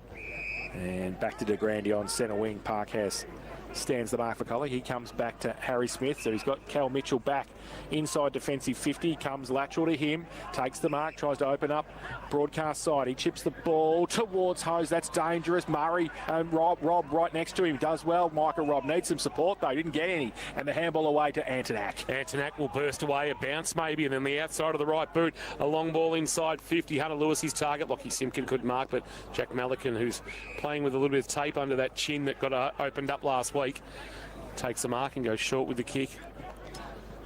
And then a short kick to McCarthy. That came from Chase Murray, playing game 50 today. McCarthy, the right foot kick to the wing. Luke Webb well positioned in the middle of the pack. Couldn't mark. Malikan's going to be paid for mark. No. Hands on that. Well, Luke Webb didn't really argue. He just turned around and ran off, and then he kicks for the middle of the ground and a chance to set up here. A kick inside 50, looking for Smart on the lead. Is a good ball too. It was Giblett's kick. He put it into space and said to Kane Smart, you're going to have to leg it to take this one, and he did. And the veteran, who we thought was in a bit of trouble last week injury-wise with an ankle issue, it bounced back pretty quickly and he'll have a shot at goal. Looking for his 20th of the season. And fair to say, the margin's got out to 19 points. Approaching 9 minutes played in this second term. A goal would be an understatement in terms of being required for Colac. From 30 metres out, Kane Smart is happy with it off the boot. Liked it straight away. Little fist pump. And he's got the Tigers second, and they move to 2 straight 12. Joey's a 4-1-25. The Tigers are 2 straight 12 on the second quarter. Sheen Panel Service, K-Rock scoreboard. Sheen Panel Service win $10,000 just by repairing your car at Sheen Panel Service. T's and C's apply. Well, it was the first forward entry by either side, really, that looked like they were going to hit anyone up on a lead, and just a bit of space in that forward 50. That's what they're going to do, just move the ball quick, see if you can get some one-on-ones or at least a hit up, and that's what they did. And that's the first mark for the game for Colac inside forward 50. So back to the middle. Cody Spokes is on the interchange here. We're getting ready to come back on, but he was hobbling up to the line, so he'll tough it out for a little bit, I suppose. We'll keep an eye on that, Birchie. Thank you. And Monahan in the middle. His handball didn't quite hit Seb Ross, and Chaplin was the tackle on him. So secondary bounce, as Benny loves to call them, not. And a ball towards Monahan again. He kicked it off the ground. Gained 30 metres. Ball goes towards half forward. Coming across is Kershaw. Handball backwards. Okay to Smith. His handball over the top. Needs some support. Got some Joel O'Dwyer's handball back to Harry Smith. Across half back for St Joey's. High kick. Back towards centre wing. Oh, getting back there. Was that a little bit of a hold? It was to, yeah, well, McCarthy came back, but the hold in front was for Oscar Morrison, who got held on to. I think it was Adam Garner. He got tunnelled, but because Oscar Morrison got pushed into the footy, he's given Parkhouse a toweling at the moment to Grandy. De Grandy's kick into the pocket, went looking for Mullen. Good spoil by Giblett. And is he all right, Garner? He's got to his feet. He's trying to go to hospital. He's just felt bad that he gave away the free kick. It hasn't been... well, I don't think it was him that gave away the free kick. It wasn't. It was who was trailing up Oscar Morrison? Some Colac jipper. I don't know who it was, actually. Right forward pocket, Chaplin and Garner doing the ruck work. Chaplin may be winning that one. Down to Henderson, who couldn't get the footy out. In the end, it's going to spill for Lang. Lang gives it off to Ross. Ross on his left sends it towards the outer wing. Zybella to 2-on-1. Knocked away by Liam Betson. Tried to haul the footy in but couldn't. Calls for out of bounds on the full, and it'll be a boundary throw-in as it's knocked out of play. And we've got sunshine now, Birchie, beaming down on West Oval after some showers in that opening quarter for Goddings. Yeah, it's going to be one of those days. I think we have a bit of everything. So the sun is shining now, and it's not cold. It's quite mild, so we've got it all. Thanks, Birchie. Boundary throw in. And Morrison and Garner goes down towards Darcy Lang, who just gets a quick kick towards Simpkin at half forward. Handballs it back to Garner, who runs past, says get out of the way to Joel Cooper. Gives the right foot kick inside 50's eye bell. Front and centre was Smart, was good. The ball, he just trailed off his foot, and it's beautifully picked up by Hillman, who just runs into an open goal. He was just in the right place at the right time, and just enough work done by Kane Smart and the other forwards, and Hillman finishes it off, and 2 in a couple of minutes for Colac gets them back into the contest. They are 3 straight 18, and they trail St Joey's 4-1-25, and that's on the Sheen Panel Service K-Rock second quarter scoreboard. Oh, there was simple philosophy there, Jace. All of the defenders flew and no one wanted to stay down, and Hillman decided to stay down, and the rest is history. quick inside ball movement again for Colac. If they can get that sort of contest shape in the air, the ball hits the ground. They've got those players on the ground that are pretty dangerous, and St Joseph's have to be aware of that instead of all flying. Back in the middle, they'll clear again. Adam Garner doing the ruck work, the roving and kicking it forward. El Hickey spoiled it away. It's picked up by Nunadis. High ball. James Hickey won't avert his eyes from the share and couldn't take the mark, but Kershaw was able to pick up the loose footy. Gave it to Antonak. Joey's on the run. Here's El Hickey bursting off half back, banging it long inside forward. 50. Joel Edwards with a run and a fly, and paid the mark, I suspect. Juggled it down the ground and takes a Hamlin hanger of some note. You could see he was in the box seat, Joel Edwards, and he was able to hang on to it on the way down, took a good mark and a chance to go back and kick his second of the contest. Just to stop a little run that Colac have got going early or midway through this second quarter. Man on the mark stands about 40 from goal. Edwards will kick from just inside 50, you would suspect. Stuttering approach, runs to 45, got good purchase on it, but I reckon he snuck it in at the right-hand goal post, and he got his second. And a nice little reply to the little run the Tigers had. 5-1-31 St Joseph's. Colac 3 straight 18 on the second quarter K-Rock Sheen Panel Service scoreboard. Win $10,000 just by repairing your car at Sheen Panel Service. T's and C's apply. That was a good example about what we spoke about earlier, how Colac just want that sort of contested in tight sort of football. St Joseph's got that to the outside with sort of a kick to an uncontested, and then they got 2 handballs and they're away on the outside, and quick ball movement into the forward line. So just a little bit of a settler for St Joey's after a good patch for Colac. Back to the middle. Garner having a run on the ruck with Zybel. Deep forward for Colac. Up against Oscar Morrison. Morrison gets it down too for St Joey's, but Garner does the roving work. His handball was a leak to Lang. Right foot kick towards Zybel and Betson. Front and centre. Murray, he can't take it. Smith can. Or ball spills free to Smart. And Smart turns around and kicks his second. Great little forward craft from Kane Smart. Plenty of experience to know what to do. And a quick reply from Colac. They go to 4 straight 24. They trail St Joey's 5-1-31 Sheen Panel Service K-Rock first quarter scoreboard. In the experts chair, thanks to the Sporting Globe. The Sporting Globe Eat Drink Sport. Here's Kirsch. Just a skill error by Harry Smith. He'd come back into the corridor and handballed basically to Kane Smart and said, here, have your second, son. Just a nice little easy give over, but look, they've just got to be a little bit more desperate. That's the second goal from a ground ball get for Colac inside their forward 50, so they've got to be more desperate on ground.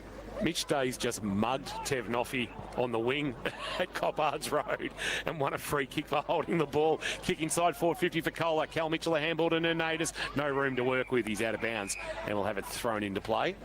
So the margin 11 points there. Anglesey leading that one. Second quarter gone about 12 minutes. So the breeze going the other way at Coppards Road. It's bizarre.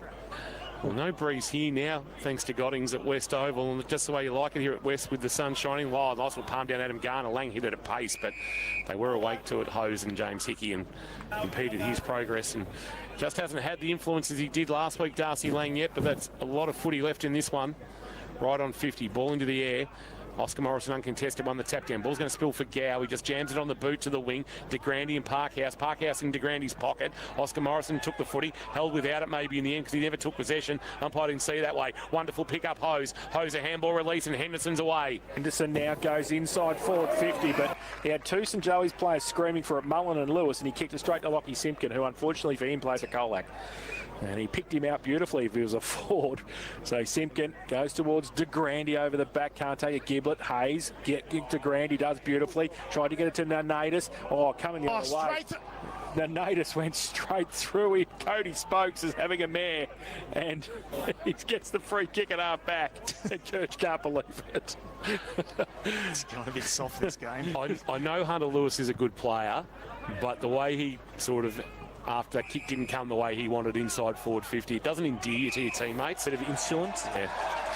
The free kick coming back here now. Garner's got it for Colac. Adam Garner on centre wing. Yeah, Bronx cheers from the Flowers family stand that's populated by Colac supporters.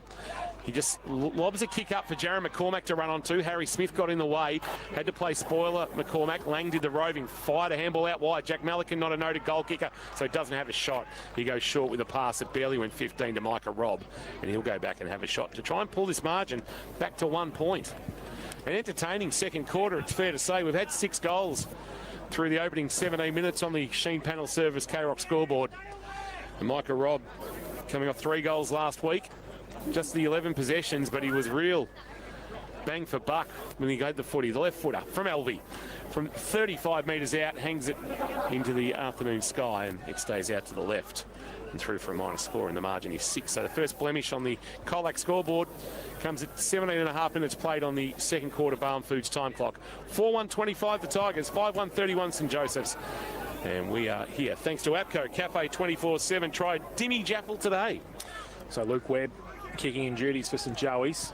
Comes short inside, looking for James Hickey and finds him. Wanted Webb running past, but Chase Murray's against him, so he knows that. So Hickey just runs on himself and runs. And then he gave it to Gow, who wasn't even ready for the handball across half back. And then there's a free kick for too high, and St Joey's have mucked it up. Wow. And that looked like an under-12 scenario. And Ben McCarthy's got the free kick at centre half forward for Colac. He's called to play on. Cue the Benny Hill music. He goes with the kick. There's nobody there for Colac. They wear the yellow jumpers, Ben. They're your teammates. Let's pause, rewind. Let's move that last couple of minutes. That was just bizarre. And it's a boundary throw in. Anglesey 38 lead, Amos 27. Make it 38-28. Amos score behind in the Bellarine Grand Final. Held into play, right, left forward pocket. Colac in attack to the southern end. It's a shallow throw in off the boot of Zybell into the path of Smart, who's been lively. Smart has been very lively, but his kick there is skew whiff. And it'll bounce just inside the field of play and roll out of bounds for a boundary throw. That would have been a 3rd goal for Kane Smart if he had been able to get the bend on the ball that he so desired. Zybell to do the ruck work. He's got his hand in the air and he'll do it against Liam Betson.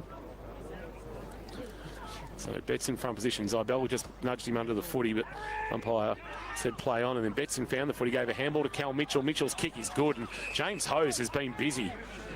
He'll pop up in your Wheaties tomorrow, James Hose. And from inside defensive 50, Hose pulls the kick to the wing. De Grande his target over the top of Parkhouse, couldn't mark. Front of the pack, Chafer. Pulled off the kick, dribbled about 2 metres into the waiting arms of Betson. That's Keelan. Handball that Ross will track.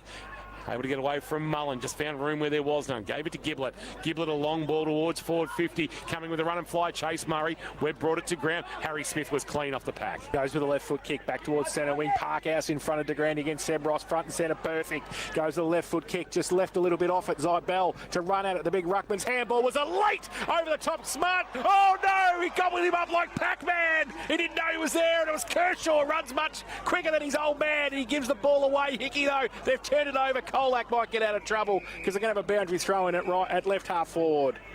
Oh wow, Kane Smart didn't have the rear vision mirror on there. Kirsch just came in and went whack. His parking sensor went off though as he got close. Throw in 50 around from the Colac goal. They're 4-1-25. St Joey's 5-1-31. We've played 20 minutes on the Barham Foods second quarter time clock. And with all seriousness, Kershaw doing what good wingers should do, and that's providing defensive cover. Absolutely. Boundary throwing. The ball got out the back. Here's Kane Smart. Liam Kershaw's nowhere near him. Gow is, though, to win the footy. Knocked away from James Hickey by Monaghan and out of bounds for a boundary throw-in. Entertaining second term. We've seen 6 goals kicked. Colac have added 3. St Joey's have added 3. And the margin is 6 points on the second quarter K-Rock Sheen Panel Service scoreboard. Win $10,000 just by repairing your car at Sheen Panel Service. T's and C's apply. Ball back into play. Chaplin and Zybell. Zybell with the back of his left hand was able to bring it to the front of the pack. Keelan Betson there for Joey's, couldn't take it. McCarthy lost it, picked it up, fired a handball. Rob tried to take on the tackle, got it to Cooper. Cooper tried to barge his way through, dumped in a 2-man. Nunadis one of those, ball spills, and Henderson can drive the ball towards right half forward. He wants Edwards, but just too much on it, and out of bounds on the full. It will go, and we'll get a free kick for Colac, and Jack Melican will have to track the ball. It's just rolled with the camber of the bike track. If I hear anybody refer to this as a velodrome, I will Terry Wallace. I'll throw up. Oh, there you go. Melican with the free kick. Bike track. Across half back goes towards half forward. Coming across Al Hickey in front of Zybell. Cop 1-2 from Big Zach. Oh, Anglesey by 16. And 50 as well. They're saying Zybell was late there. So Al Hickey's going to bring the ball down to right half forward for St Joey's, and he's going to drive it long inside 50. Wants a mark. De Grande 30 line. Parkhouse was there as well. Ball spills free. Hose waits for it from Lewis. Lewis gets wrapped up in the tackle, and the umpire says I will have it. 40 out from St Joey's goal. So, ball up 5-1, 31 St Joey's. Colac 4-1, 25. Close to half-time here, 22 and a half played. Ball spills free. Rob's kick was smothered. Back towards Spokes under pressure. He dropped the footy. The umpire said play on.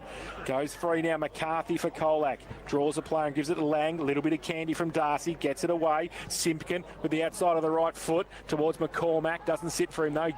Owen gets the kick for St Joey's. Back towards half forward. Off the back of the pack. Simpkin again. Joffe goes close to the boundary line. I think Colac happy to reset and see it out of bounds, and they will. And just forward of centre wing for St Joey's, we will have a boundary throw in. East Geelong 40, Bellpost Hill 28. That will be nearly half time, you would suspect, at St Albans Reserve. And 29, Geelong Amateur Anglesey 44.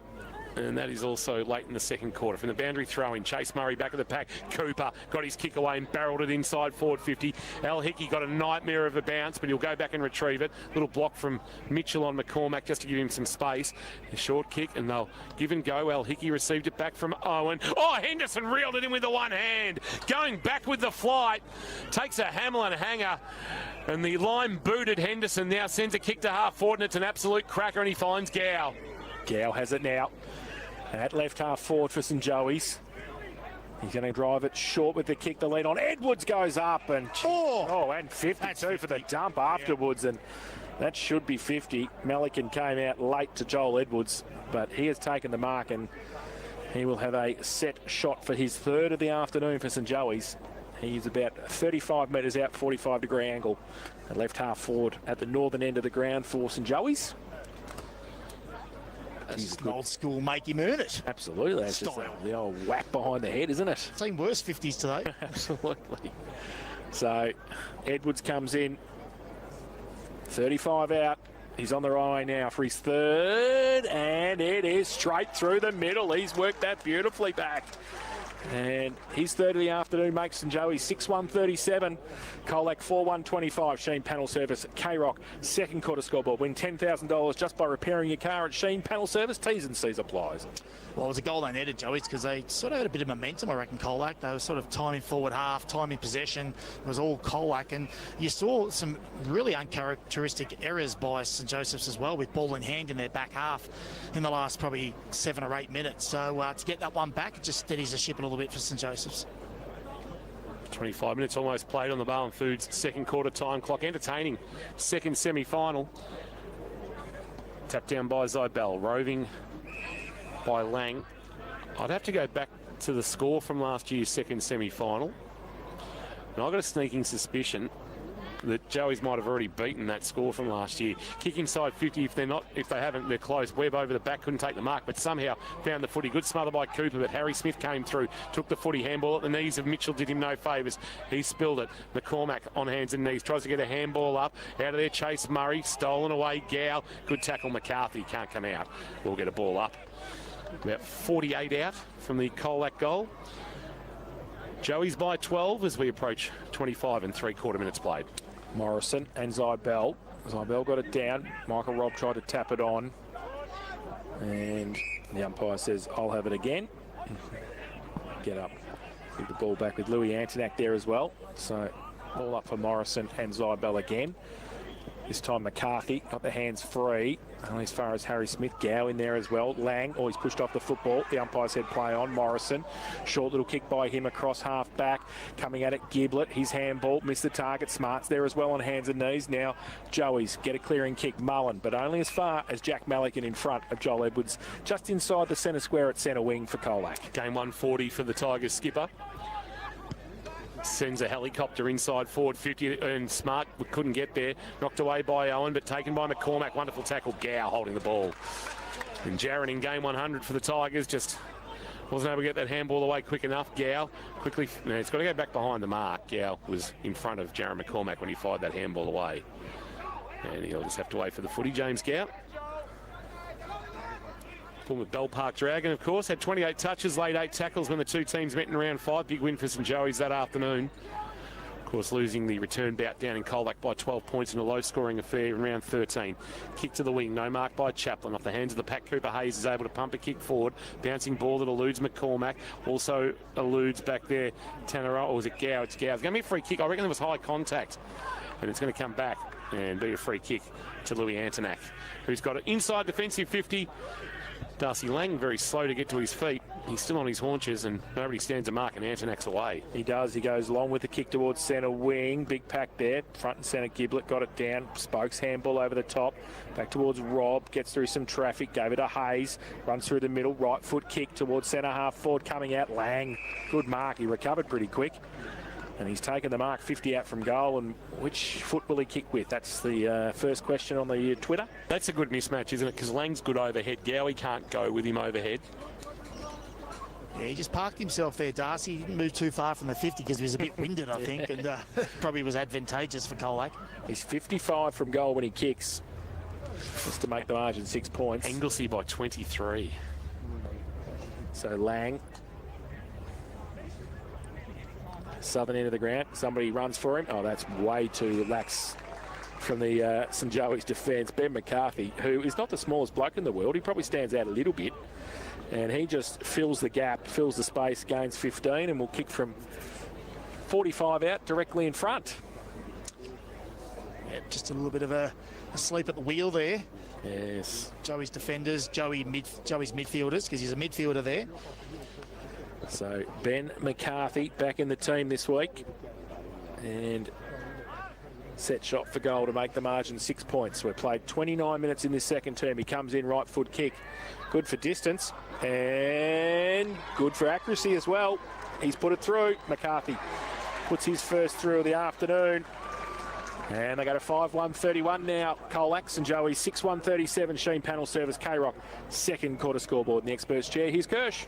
Yep, again, just that one-on-one, if they can get the ball moving quick. Doesn't matter whether it's Darcy Lang or Adam Gardner. There's just that getting quick, one-on-one. At least they can have a contest, get it to the ground. And like I said before, their smalls on ground level have been really good today. But one-on-one in the air, they're pretty strong all over the ground, no matter how tall you are. Entertaining second term after a arm wrestle of a first term where we didn't get a score for 20 minutes. 8 goals, 4 apiece.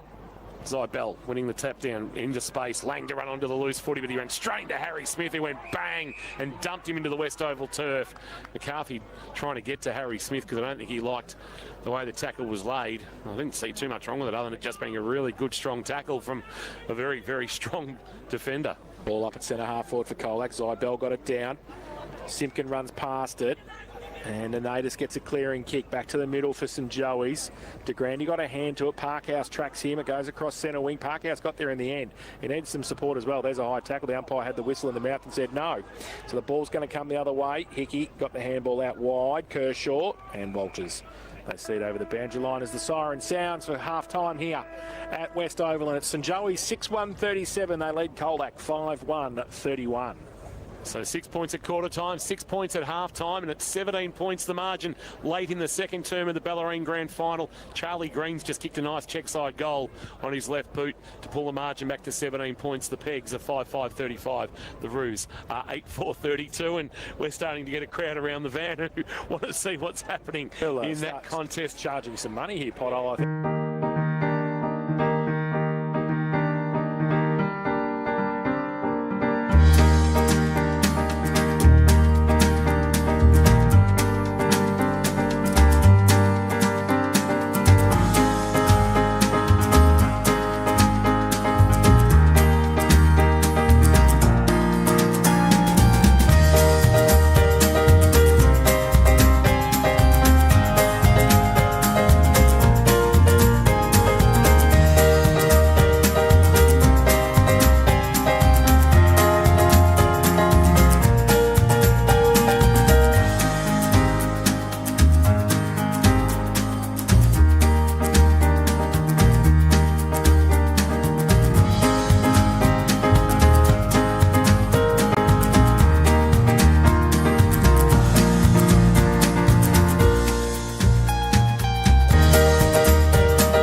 tale of two forward lines. Yeah, Joel Edwards is really getting his hands on it and finish his work, which is good to see. Yeah, we've just got to be a bit more focused when the ball hits the ground and try and clear it out a bit easier because, yeah, like you said, their forwards are dangerous at ground level, so real focus for us in this second half.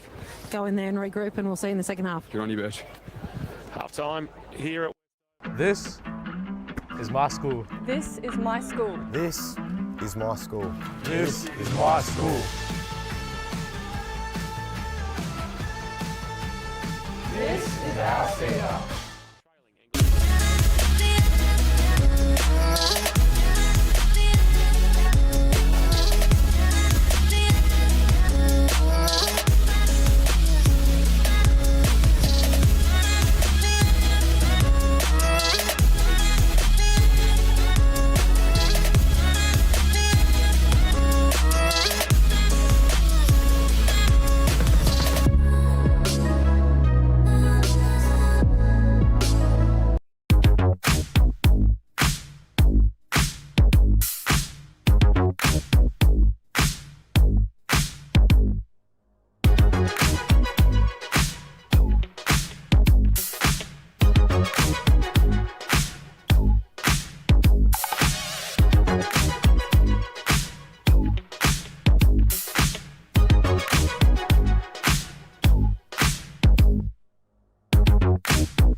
The 7-seat hybrid Toyota Kluger.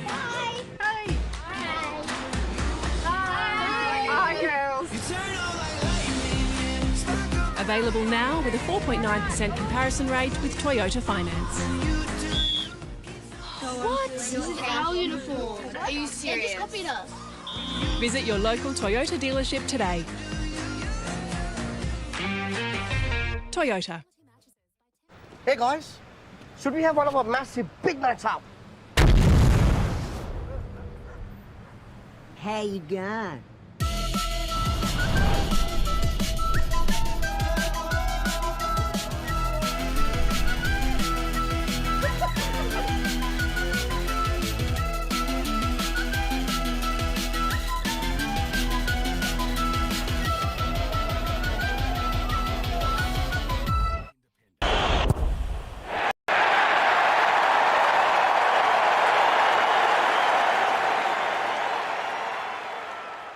Trust our family to look after yours. Visit tyrepower.com.au or call 1321 91 for your local independent owner. Time to take a look at the stats for the game so far. Thanks to Kerrs Hire, we have Bruce. Oh, yes. Well, we've got some exciting weekends ahead, that's for sure. They've got the range, the quality, a strong team. In fact, did you know they've clocked up over 40 years in Geelong? The Cats. They've been around a bit more than that, Bruce. Oh, no. Kerrs Hire. What about the stats for the game? Well, statistics...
Hardy, tight in the pocket. Sarcevic stepped around one, stepped around two. Left foot banana is one of the best you will ever see. Thanks, Birchie. St John got injury update down there on the boundary line. Kick around the corner, came around for Adam Garner, and he kicks the goal and tells the crowd about it as well.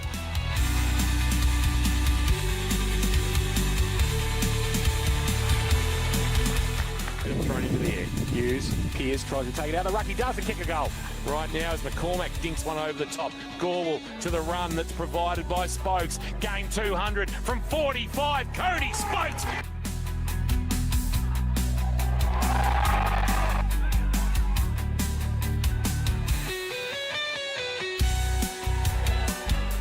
Cover, Lang, that's dangerous, kick straight back into the waiting arms of Lucas. He spins 360, then snaps around the body to the goal square. On the goal line, Sarcevic.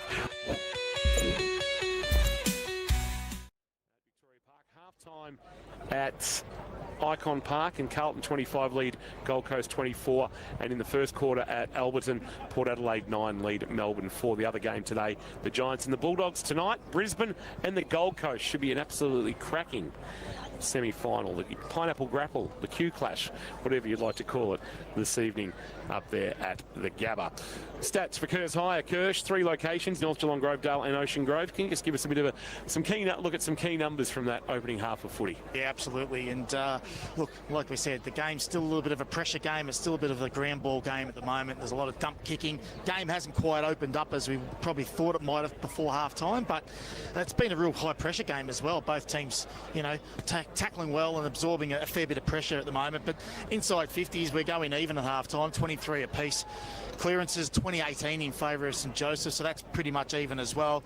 Marks inside forward 4 per team, and intercept marks 15-12 to St Josephs. So everything's tight, everything's even, a bit like the scoreboard and a bit like the style of game, really. Which, let's be honest, it's not much of a style of the game. It's a bit of a scrap out there at the minute, and a lot of dump kicking, a lot of kicking down the line. And look, let's hope the game opens up a bit and we get a bit of a running game going. But at the moment, she's tight. The scoreboard suggests, the stats suggest. Thank you for that. Good work by you, Kirsch, as always. Kerrs High, 100% locally owned and operated in Geelong. 3 locations, North Geelong, Grovedale and Ocean Grove. Players resume third quarter of the GFL preliminary final. No addition to the score. East Geelong 40, Bellpost Hill 28. It's half-time for Blackman's Brewery, the ultimate half-time beer made in Geelong. We'll have a look at the Breakwater Meadowland head-to-head on the other side of this. Matty Kershaw's thoughts for the Sporting Globe as well. Try Jimmy Daffel. Jimmy Daffel. It got me. There it is. It's up there with the old Toinkos. Right, Jimmy Daffel today at Abco Cafe 24/7. Live, breathe, K-Rock footy. K-Rock's Tim and Jess. So they're calling it a mini-moon. Essentially, it's just like a small asteroid. It's about 10 metres wide. It's coming so close to the Earth that it's getting picked up by the gravitational pull. And it's going to do one loop and then get flung straight back out into the universe. Yeah. Can we give it a more catchy name? Murray the Moon. Murray the Moon. There we go. Excellent. That's all I needed. They're expecting Murray to start his orbit as of September 29. That's nice.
This is my school. This is my school. This is my school.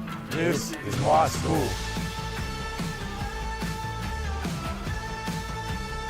This is our center.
the 7-seat hybrid Toyota Kluger. Hi, girls. Available now with a 4.9% comparison rate with Toyota Finance. What? This is our uniform. Are you serious? They just copied us. Visit your local Toyota dealership today. Toyota. Hey guys, should we have one of our massive big nights out? How you going?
I think Colac is just going to keep doing what they're doing, bring the pressure, turning St Josephs over, and they give themselves a chance in their forward half. The head-to-head, thanks to Breakwater Metal and Steel Projects, made easy. The head-to-head this afternoon, Kirsch. Well, Zach Zybell and Joey Chaplin, and he's done about 100% game time. So Zybell at the moment, he's just a warrior. He's had himself the 4 kicks, 2 handballs, 4 tackles, and the 2 clearances. And Chaplin's had himself 4 kicks, 1 handball, 1 mark, and a goal, and the 1 clearance. Like, they're not dominating the game, the big fellas, but they're there. The game is such a contested game that their hit out to be huge today, or they're sort of like, you know, round the ball work would be massive. But at the moment, she's pretty even between these two, and the game's screaming out for one of them to take the game by the throat and rip it apart. So it is 6 points the difference here. It was at quarter time as well. St Joey's 6-1-37, Colac 5-1-31. Players back into their positions after half time. Umpires as well. Barwon Timber bringing us the third quarter. One thing I've noticed, I don't think the AFL Barwon do a half-time function for GFL games, but the Bellarine do during the finals. Okay. Really? Okay. Yeah. It was just upstairs, and third quarter about to get underway. Thanks to Barwon Timber. The margin is 6 in this half to determine who the first GFL Grand Finalist of 2025 will be. Will it be Joey's or Colac? Joey's lead by 6. Here's Jace. Chaplin gets it down for Joey's as well, towards Hose, who gets 7-20 and still gets his kick away, and the umpire says play on. It comes back, and 2 Colac players nearly hunt each other. Michael Robb not happy with some attention from Tanner Owen. He's taken the mark just back end of centre wing for Colac, attacking the northern end in this third term. He goes towards half forward with the kick over the head of McCormack. Goes towards Ben McCarthy. His handball was good to Gorwell. Drew a player and gave it away to Joffe. Little left foot kick. Well, that wasn't a little left foot kick. It was a left foot kick towards Lang for Colac. Coming across though, James Hickey rides a bump, or dangerous to handball though. Chase Murray did well. Gave it back to Kane Smart. Has been good. Handball into the goal square, and coming across Joel O'Dwyer to rush it through for St Joey's. And Colac get a behind to start the third term. They 5-2-32. They trail St Joey 6-1-37. Barwon Timber K-Rock. Third quarter scoreboard. Webb short kick in marked by Al Hickey. His short kick in marked by Tanner Owen. He'll drive a kick to the wing. DeGrande is his target. Giblett will get in the way. Spoil from Parkhouse. Ball at the back of the pack. Lockie Simpkins' kick is an absolute cracker. Cooper Hayes standing all alone. Front edge of the centre square. Kick to the pocket. Just too wide for Lang. Al Hickey on his hammer. He'll come back and he'll send it back to Cooper Hayes. Hayes will be paid the mark, but he's just outside 50. You would suspect distance might test him. into what would be a very slight breeze. He swings out onto the right boot. He drives a kick. Top of the square, the target. Luke Webb, the spoil. Tried to attempt to take the mark against Chase Murray. Clearing kick. Gow, a high ball to half back, and up comes Micah Robb just to take it casually on the chest. Even though his teammate Ryan Monahan run some sort of interference on him, he never averted his gaze from the Sharon and was able to take the mark. And a man who was a live wire last week, kicking 3 goals in just his 8th GFL senior game, last year's Colac and District Rookie of the Year, coming in from Alvey. A chance here to give his team the lead for the first time today. A long, strong ball from Michael Robb. And Micah Robb's given his team a 1-point lead. 6-2-38. St Josephs 6-1-37 on the second quarter. Make it third quarter. Bowen Timber K-Rock scoreboard. Geelong owned and operated and building better since 1980. It's their first lead of the contest, Kirsch. It is, and we spoke about in that summary about the St Joseph's defenders looking vulnerable. Where was Michael Robb's opponent? He was on his own. De Grande had to push up with Parkhouse and try and make a contest. James Hose was already paired off with an opponent. They've got to get defensively better. They've got to be one-on-one when the ball's inside their defensive half. Back to the middle, Zybell and Chaplin. Chaplin gets it down. Gow tried to tap it on. McCarthy gets it and drops it. Hayes off the wing came across to help out Zybell on hands and knees. He drags it in. Be careful. Betson puts the tackle on him and dragged it back in as well. Betson's still on hands and knees. He can't get it out. Monahan can. He gets tackle, dump tackle. The ball spills free. It's across forward 50 now for Colac, and we'll have a ball up. Boys, just an update down here. Cody Spokes is out there, but showered, changed, and out of the contest is Seb Ross. Hamstring on Tippin. Hamstring. Wow. That's a huge blow. Thank you for that, Birchie. And there's a quick kick inside forward 50. He's had hamstring issues all year. And Jaron McCormack is marked in game 100. So we might see if we can try and get some word from... So Seb's obviously coaching on the bench, I suspect. He's there, yep. Yep, right next to Armour. And it looks like he's grabbing that right hamstring there too. Yep.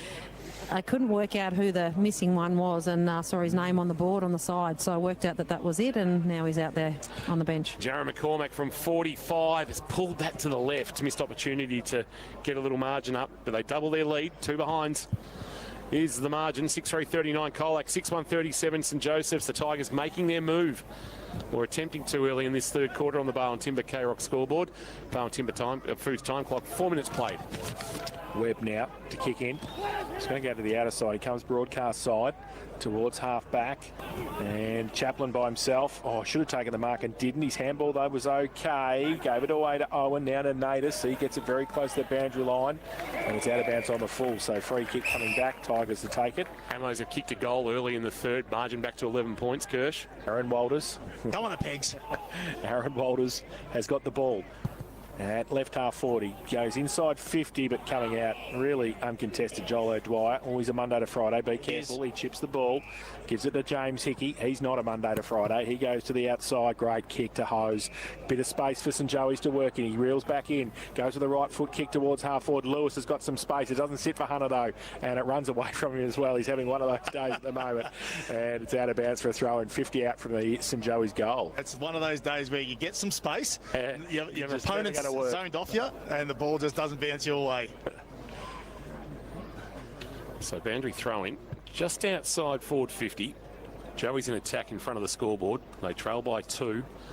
Monahan overran the footy. Wonderful pick up by Gow, and then quickly put it on the boot to 25 out from goal. Parkhouse plays spoiler. The clean-up work was done by Oscar Morrison of Joey's. Dumped as he tried to get a kick away holding the ball. Good tackle by Jack Malik, and wins a free kick for his team. And then the skipper quickly wants to get on with it. Short to Cooper Hayes, who marks in the long sleeves in front of the only other long-sleeved man on the ground for Joey. Actually, in fact, there's 3 of them out there, I should say. Webb, Lewis and Henderson. And then a long ball to Zybell. Zybell short kick to Lockie Simpkin. Lockie Simpkin, this is precision at the moment from Colac as they advance the footy to true centre wing, marked by Smart, and then Smart finds McCormack on a long lead. He's got it at right half forward. He's about 75, make it 80 from goal, and his team lead by 2. So McCormack now inside 50 with the kick. Garner Betson from behind, big thump away, second big thump away well. Only as far as Spokes, shuffled the handball to Lang, held up in the tackle by Nanatis. He got the kick away though up the chimney. Look at Gow behind the pack as well. Birchie, he's under a bit of a strain there as well. O'Dwyer for St Joey's, gets the clearing kick.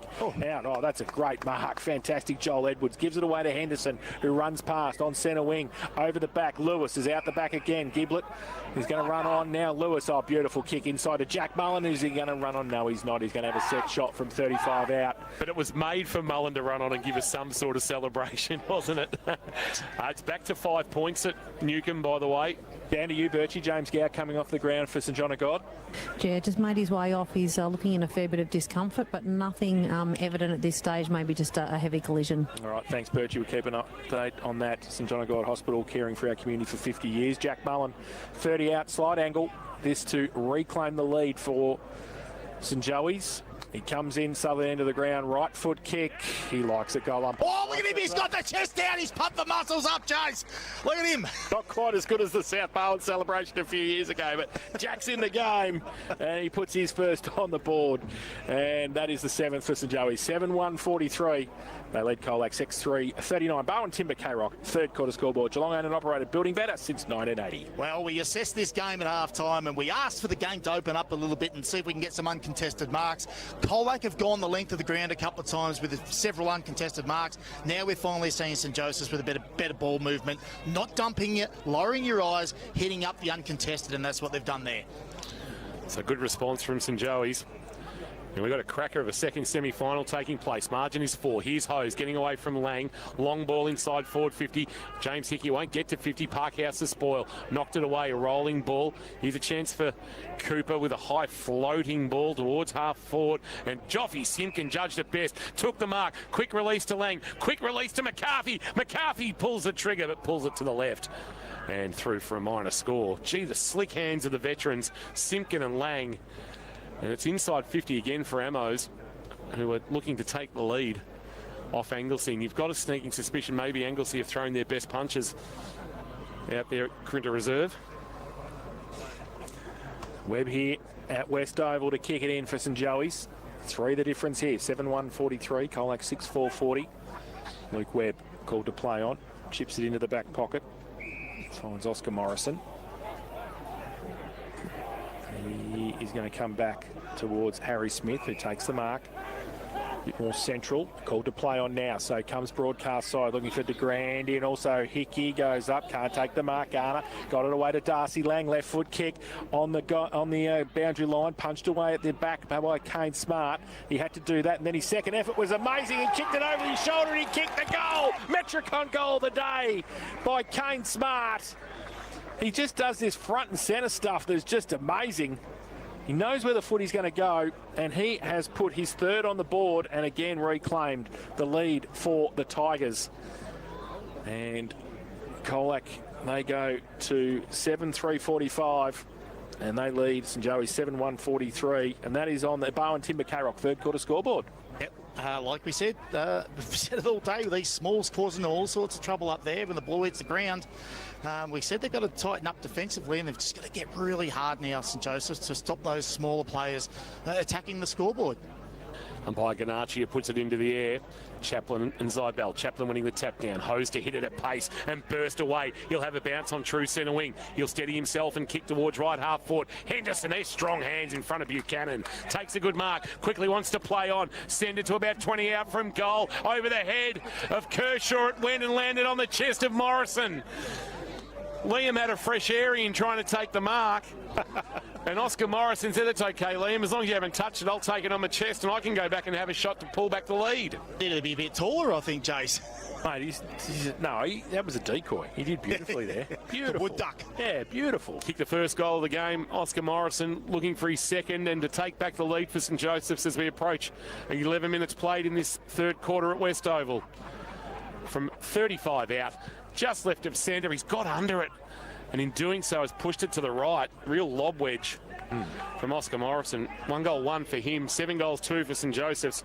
And the margin is 2 to the good of Colac. 7-4-46 on the third quarter. Carrock, Bowen Timber scoreboard. Geelong owned and operated and building better since 1980. Oh, Giblett plays on, and Hunter Lewis, great smother, who was standing on the mark, and he's under trouble. He dropped the footy. Hunter Lewis, great play. Hunter Lewis, defensively fantastic. Giblett played on from full back. He ran into Hunter Lewis, who was standing on the mark. Then the second effort from him as well to get the tackle, and he'll shoot for goal from 25 out directly in front. They're the small things that get you in the game, Jace. The smother, the tackle, the follow-up. You reward yourself. You get yourself an opportunity to get yourself back in the game, and this is what he can do. This to give St Joey's the lead again. They're down by 2 at the moment. They played nearly 12 in this third term. He comes in southern end of the ground, Hunter Lewis, to finish off his good work. You betcha he has. You betcha he has. And he puts it through. And they go to 8-2-50 St Joey's. They lead Colac 7-4-46. Bowen Timber, K-Rock, third quarter scoreboard in the experts chair. Thanks to the Sporting Globe. Here's Kirsch. I'm not sure why he even played on, to be honest. He needed to give himself a little bit more room and get himself out of his defensive end. But no, he played on. He had Will Parkhouse at him by himself too, that he could have kicked it to straight away. Happened there, but that was probably just an error, a decision-making error, and it cost him. How much does the Ross absence not hurt right now, but is it going to hurt down with the lack of rotation? Well, particularly as an inside mid, it will hurt. And if Spokes is a bit sore too. Yeah, they're going to have to generate another inside mid probably in the next couple of minutes, I'd suggest. Back in the middle, tapped down by Zybell. Lang hit it at pace, burst away, has a bounce, steadies himself, just dinks a kick into the leading Ben McCarthy. He couldn't complete the mark. Neonatus cleaned up. A little handball out the side door. Kick to half back is good, and Oscar Morrison has marked. Gives a handball off. Run provided. Might have come there from our Owen. He goes short to Grandy. Outer wing. Swings onto his right boot. Long ball inside forward 50. A one-on-one. Edwards has to play from behind. He'll get a free kick, Melican. Played it pretty well. Old Reliable down there. The skipper. Rarely beaten one-on-one. And he has it 20 from his defensive goal. Although he's turned it over into the waiting arms of Hunter Lewis. He puts his hand in his head. The distance for Hunter Lewis might be challenging. He's not the longest kick. He would need to get a real good wind up. You'd back him on the run to get the distance from here. Maybe a bit different from a set shot. I've just talked up Jack Melican. Pegs to hit the front. Kingy. Who's got the shot? No idea. Joey Maishman, maybe? I don't know, he's kept the goal. Pegs in front. So Lewis gets close to the man on the mark, swings out to the left, and in doing so, has pushed it hard left. Oh, one's called a point and one called out the full. And out in the full is the decision. And right now, Jack Melican is just breathing a little more easier. Simpkin, Lockie has the free kick in the back pocket, goes along, Betson, big thump away, Lang, front and centre, left foot tumbling pump was beautiful to Jared McCormack, you'll call that was a pass, and McCormack takes the mark. Centre wing on the outer side for Colac, called to play on now. Goes towards half forward. Garner got a couple on him. Front and centre was great. Ben McCarthy goes towards the goal square. Murray front and centre. Oh, Webb getting back there defensively and just handballs it through. And Chase Murray can't believe it. And the umpire can, and so can Luke Webb. And it's rushed through for a behind to the Tigers. And they go to 7-5-47. They trail St Joey's 8-2-50. Bowen Timber, K-Rock. Third quarter scoreboard. All right, Steve Benstead still waiting for his one from last week from Paddy Dowling. Luke Webb might have played it well. Long ball to half back, looking for a fly. Mitchell out there. Ball's got out the back, tracking at Monaghan. Timing game 200 to steady himself and kick towards right half forward. It's a 2-on-1 though. Knocked away from Garner by O'Dwyer. O'Dwyer kept it in front of himself but couldn't take possession. Chafer there to clean up. Handball back to Morrison, who just dropped it at the feet of Chafer. Handball out of the pack, O'Dwyer. Taken though by Lockie Simpkin. He gets a handball to Joffe. And now a little handball out towards Hillman for the Tigers. Gorwell picked up the loose footy, but he swung his right boot over the boundary line in attempting to kick. And we'll get a boundary throw in at right half forward. 50 plays 47 in a cracking second semi-final. 15 and a half minutes almost played on the third quarter. K-Rock Bowen Foods time clock. Ammo's 59, lead Anglesey 58, by the way. Boundary throw in. 60 around from the Colac goal. Morrison got it down to the front. McCarthy, he can't keep it in. And it'll roll out of bounds again for a throw-in. I think that's another behind for Ammo. 60-58 as Jai Sheehan missed to the right. East Geelong 52, Belpost Hill 29 in the third quarter. Actually, let's get a further score update on that. 60-35. So a 25-point lead, Eagles lead in the GDFNL preliminary final. East to play North next week if the Eagles can hold on. Boundary throwing. Morrison got it down from behind. James Hickey dropped the footy in the tackle. Umpire said play on. Hose goes back to help out. And we'll have a ball up on just forward of centre wing for Colac. Birchie, just down to you. I think James Gow is okay. I think I saw him running along the boundary line for St John of God. Yeah, he seems to be okay, so we're just waiting to see whether he gets back on shortly. Alex Hickey doing a bit of warming up as well. He must be keep an eye on that. Sore as well. Here's Chase Murray out of the pack, kick to the top of the square side. Bell bounce eludes him, knocked by Hillman to his own advantage, but Kershaw getting back again, doing some good defensive work off his wing and rushing it through for a behind, and the margin is now 2. Colac 7-6-48. That's 3 rush behinds in this third quarter. St Joseph's 8-2-50, and the short kick in of Webb is marked by O'Dwyer, who looks to load up from inside defensive 50. He does. Monday to Friday goes towards the centre wing off the back of the pack. Chaplin comes at it the other way. Walters just got a little handball out. Monaghan got it to Gorwell, chipped around the corner only as far as Tanner Owen for St Joey's, and he takes the mark at half back. Just they've got some control here, St Joey's at the moment. Henderson goes with a left foot kick, long, getting back there. Morrison, both Colac defenders fall over. Edwards, just walked out of bounds. Edwards couldn't keep it in. Luck's a fortune for the Colac defence, who had both fallen over, and will have a boundary throw in. 60 around from the St Joey's goal. 8-2-50 St Joey's, Colac 7-6-48.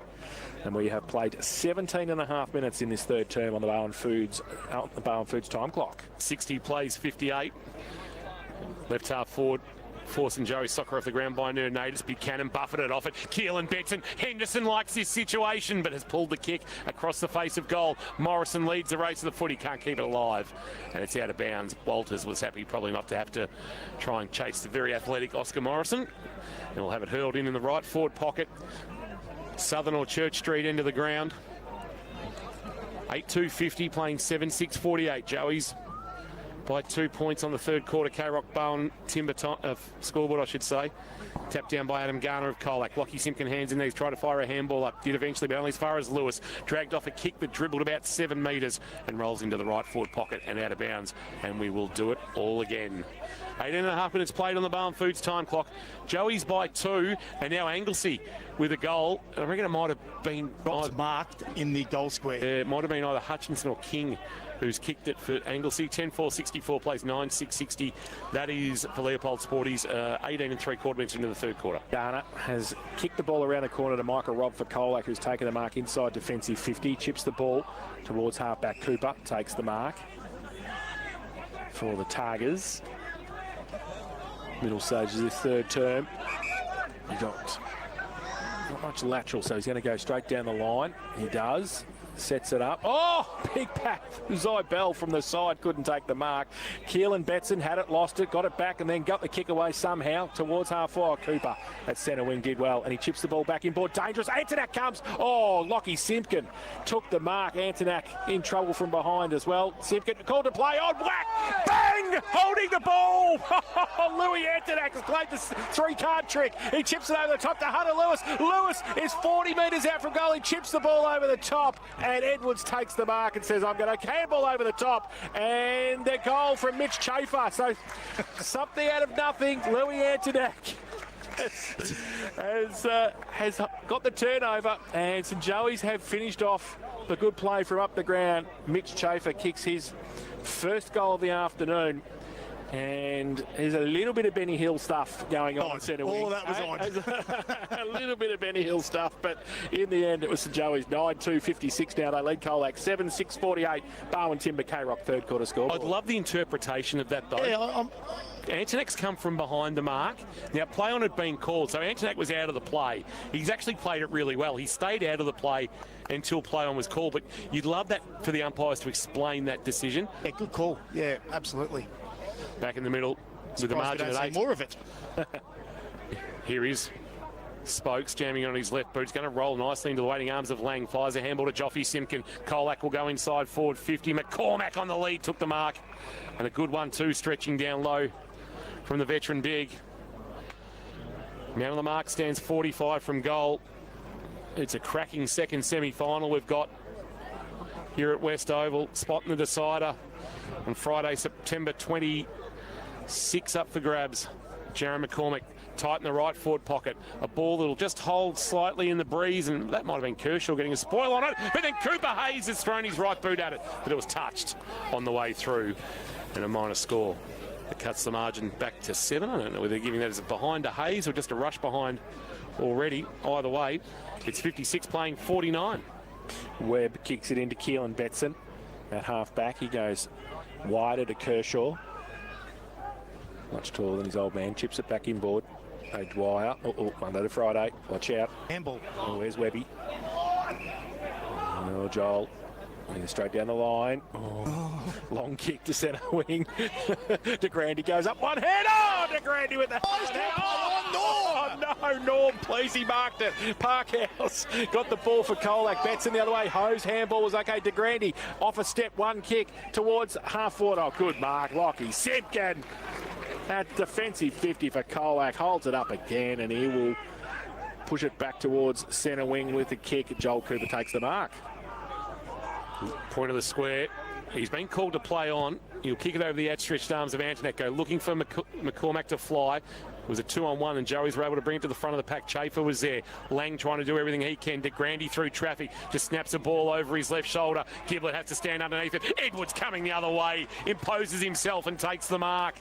60 from goal. The left footer swings onto it now. Sends it looking for Hunter Lewis. A 2-on-1. Good spoil. Buchanan brought him to ground. Umpire said play on. Nenatus kick smothered by Gorwell. Gorwell tried to knock it away. Only as far as Antonak. A handball. It's going to end up with Chaplin. Chaplin in traffic. Handball towards the pocket. Buffeted off it was Antonak. And then a good tackle lay there in the left forward pocket. No, too high. As Antonak and Henderson, it was Henderson who gave away the free kick, and Buchanan will be the recipient. Right back pocket in front of the scoreboard. 56 playing 49. Joey's lead, 23 minutes played on the Barn Foods third quarter time clock. And over at Grinda Reserve, it's 65 playing 60. Anglesey leading Geelong Amateur late in the third term. Ball now from Cal Mitchell back inside. Forward 50. Lewis takes the mark and then wanted 50 and didn't get it. And he's a bit of theatre there. Hunter Lewis 40 metres out. 40, bit worse than a 45-degree angle. On the wrong side for his left foot, but he's kicked one, and he has imposed himself in this third term. Hunter Lewis has come to life. Boys, James Gow has returned to the field. He got a bit of a blow to the back of the neck and was feeling winded, so he was just sucking in the big breaths on the bench. Thanks, Birchie. Injury update thanks to St John Guy Hospital, caring for our community for over 50 years. Now Hunter Lewis, southern end of the ground. 7 the difference for St Joey's now to make it 13. He comes in. Max Buchanan stands the mark. He comes in with a left foot kick, and he's very happy, and he's wheeled it home. The St Joey's people under the scoreboard are very happy with Hunter Lewis, and he's happy with them. And he's put his second on the board, and they go to 10-2-62. They lead Colac 7-7-49. Barwon Timber, K-Rock. Third quarter scoreboard. Geelong owned and operated, building better since 1980. Well, they've got momentum now. They've just got to really start using that ball and getting inside 450 quicker so they can get these one-on-one opportunities. So they've got momentum. They've got to use it. Got to hit the scoreboard. Geez, fun to watch Hunter Lewis, isn't he? Yes. Just things happen when the ball's in his vicinity. Got pole drives before too. I'm not sure whether it was a bit of both ways in it or... Margin is 6. Sam Lloyd's just dropped a chest mark. I don't think you'll see that very often playing for Amos. But here at West Oval, out by 13 points now. Tapped down by Chaplin. Ball bobbling in the middle. Zybell got a handball over the top. McCarthy on the right. Sends a kick long inside. Forward 50 for the Tigers. They need a goal. Coming up flying but not marking. Adam Garner. Hasn't been his afternoon. Ball knocked towards Keelan Betson. Handball on the up. Gave it off to Webb. Webb drives a kick to just forward of the wing. Rolling ball. Giblett is there. First there. Kicks around the corner under pressure from Mullen. Cooper Hayes' target. Knocked away by James Hickey to send it out of bounds for a boundary throwing. Right in front of the Zambrero sign. What did we have today, Kirsch? What flavour? Beef today. Delicious. What did you have, Jace? I had the beef as well, actually. I knocked over the little mushroom arrangement. Oh, good on you, Aaron. Well done. 10-2-62, play 7-7-49, 25 and a half minutes played in this third quarter.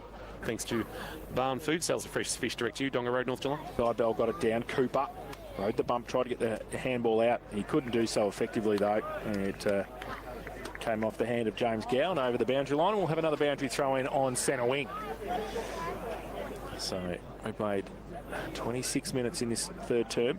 Mitch Dave's just marked about 25 metres out to tie the scores. An absolute rocket from Sam Lloyd. Ball here to Rob, who sits over it. Oh, umpire Ganaccio says no. He's not going anywhere, and I'll come in and ball it up centre wing on the outer side. James Hose has had a big third term as well. It's right there. Zybell pushed Chaplin past the football, and then a little bit of ping pong with a footy. Now it comes back to Chaplin. Free kick for a dump tackle on James Hickey, and they're getting a little bit of Micah Robb. He likes a little bit of a stoush, doesn't he, little Micah? He's not backward in coming forward. Like that out, Alvy. And yeah, that's right, exactly. James Hickey's got it. Centre wing for St Joey's. All Lynch country. They lead by 13. They'll send a kick that'll hold in the breeze slightly and be judged well by Chaplin, who marks. 45 from goal. He turns and kicks quickly, and all alone is Oscar Morrison, 35 out directly in front. That's it. That's the recipe. And this is for an equal game-high 19-point lead, and things are locked up in the Bellarine decider. 10-6, 66 apiece as they approach 27 minutes played in the third quarter. Anglesey, we think, will kick with the aid of a very, very slight breeze in the final term. But right here, Oscar Morrison looking for his second. Kicked the first of the contest. Had an opportunity earlier in this term, but sprayed it. Got underneath it, in fact. This one's not much better. He's pulled that one to the left and through for a minor score. So 1-2 for Oscar Morrison, and the margin is 14 points on the third quarter Carrock Bowen Timber scoreboard. 10-3-63 St Joseph's, 7-7-49 Colac. 27.5 minutes played. Can't be too far away from three-quarter time. Spokes to kick in for Colac. Goes long to the outer side. Wants a mark. Zybell goes up way too early against Chaplin. The umpire says yes, please. Free kick. Oh, come on. Cooper Hayes was running off to the arena. Has to come back. Joey Chaplin will take the free kick. So just forward of centre wing for St Joey's on the outer side. A free kick, I think, for Sam Lloyd to give Amos the lead. The ball from Chaplin. High kick, long. Zybell comes across. Oh, side of the pack. Mark taken. Paddy de Grande against Parkhouse.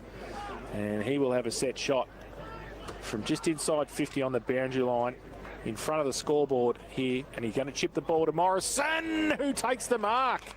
And again, the recipe curse. Just find the tall bloke who hasn't got anybody really tall on him, and he takes the mark. I'll have a look who defended him. Cody Spokes is half his size. You know, like if you can identify a mismatch, then take advantage of it. Just wait, be patient like Paddy was then, and something will present. It's when they rush and the dump kick that hadn't been working. So they've changed up their style a little bit, and now it's working. So Oscar Morrison, who's kicked 1-2, he kicked it behind just a minute or two ago. He's going to have another set shot. He's only 30 metres out. He's on a 45-degree angle at the southern end, as we said. Not really any breeze to speak of at the moment. He comes in right foot. Oh, he does the 9-iron wedge again, and he's got it through. I don't know how that went through, because that is worse than my wedge. That was a lot of backspin on that. It was a lot of backspin. It just got over the line for his second and St Joey's 11th. They go to 11-3, 69, and they've broken it open a little bit here. Colac 7-7-49. Bowen Timber, K-Rock. Third quarter scoreboard. Well, they had the 5 inside forward 50 marks this quarter, Jason. That's exactly what we were talking about. But Chaplin this quarter has been huge. He has been everywhere. And now Zybell has got a bit of pressure on him because Chaplin is dominating this game. 5-2 third quarter. And Amos. Come on, Pegs. Well, Sam Lloyd's just received a handball from Charlie Green, and he shanked it off the boot to the top of the square, and they'll have a ball up, I suspect, 29 minutes played. Amos looking for another goal before three-quarter time. Zybell grabs it out of the ruck as the siren sounds for three-quarter time here at West Oval. St Joseph's have made their move, and they lead by 20. Colac led by 3 points when Kane Smart goaled at the 9-minute mark. The 2 goals to Hunter Lewis, 1 to Mitch Chafer from maybe a dubious free kick paid against Lockie Simpkin. Well, the free kick was there, but whether it might have been a 50-metre penalty potentially beforehand, with a tackle from Louis Antonac coming in from behind. And then Oscar Morrison with a real shank off the boot still managed to find its way through the 2 big white ones. And St Joseph's have a foot and maybe a couple of toes in a grand final for the first time.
is my school. This is my school. This is my school. This is my school. This is our stadium.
The 7-seat hybrid Toyota Kluger. Hi, girls. Available now with a 4.9% comparison rate with Toyota Finance. What? This is our uniform. Are you serious? They just copied us. Visit your local Toyota dealership today. Toyota. Hey guys, should we have one of our massive big nights out? How you going?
Definitely, it was probably how we wanted to play the whole game, but we didn't do it that well the first half. That quarter we did it much better than we did in the first half, and you get the rewards from it.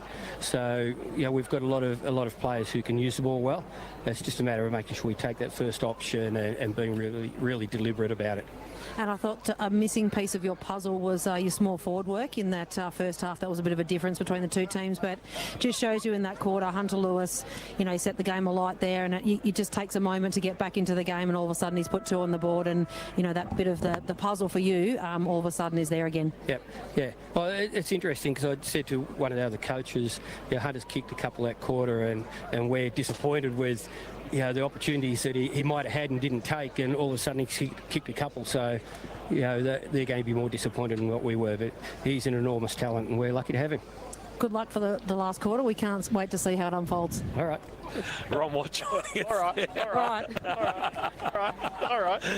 I love that. Thank you, Virtue. Leopold Sporties.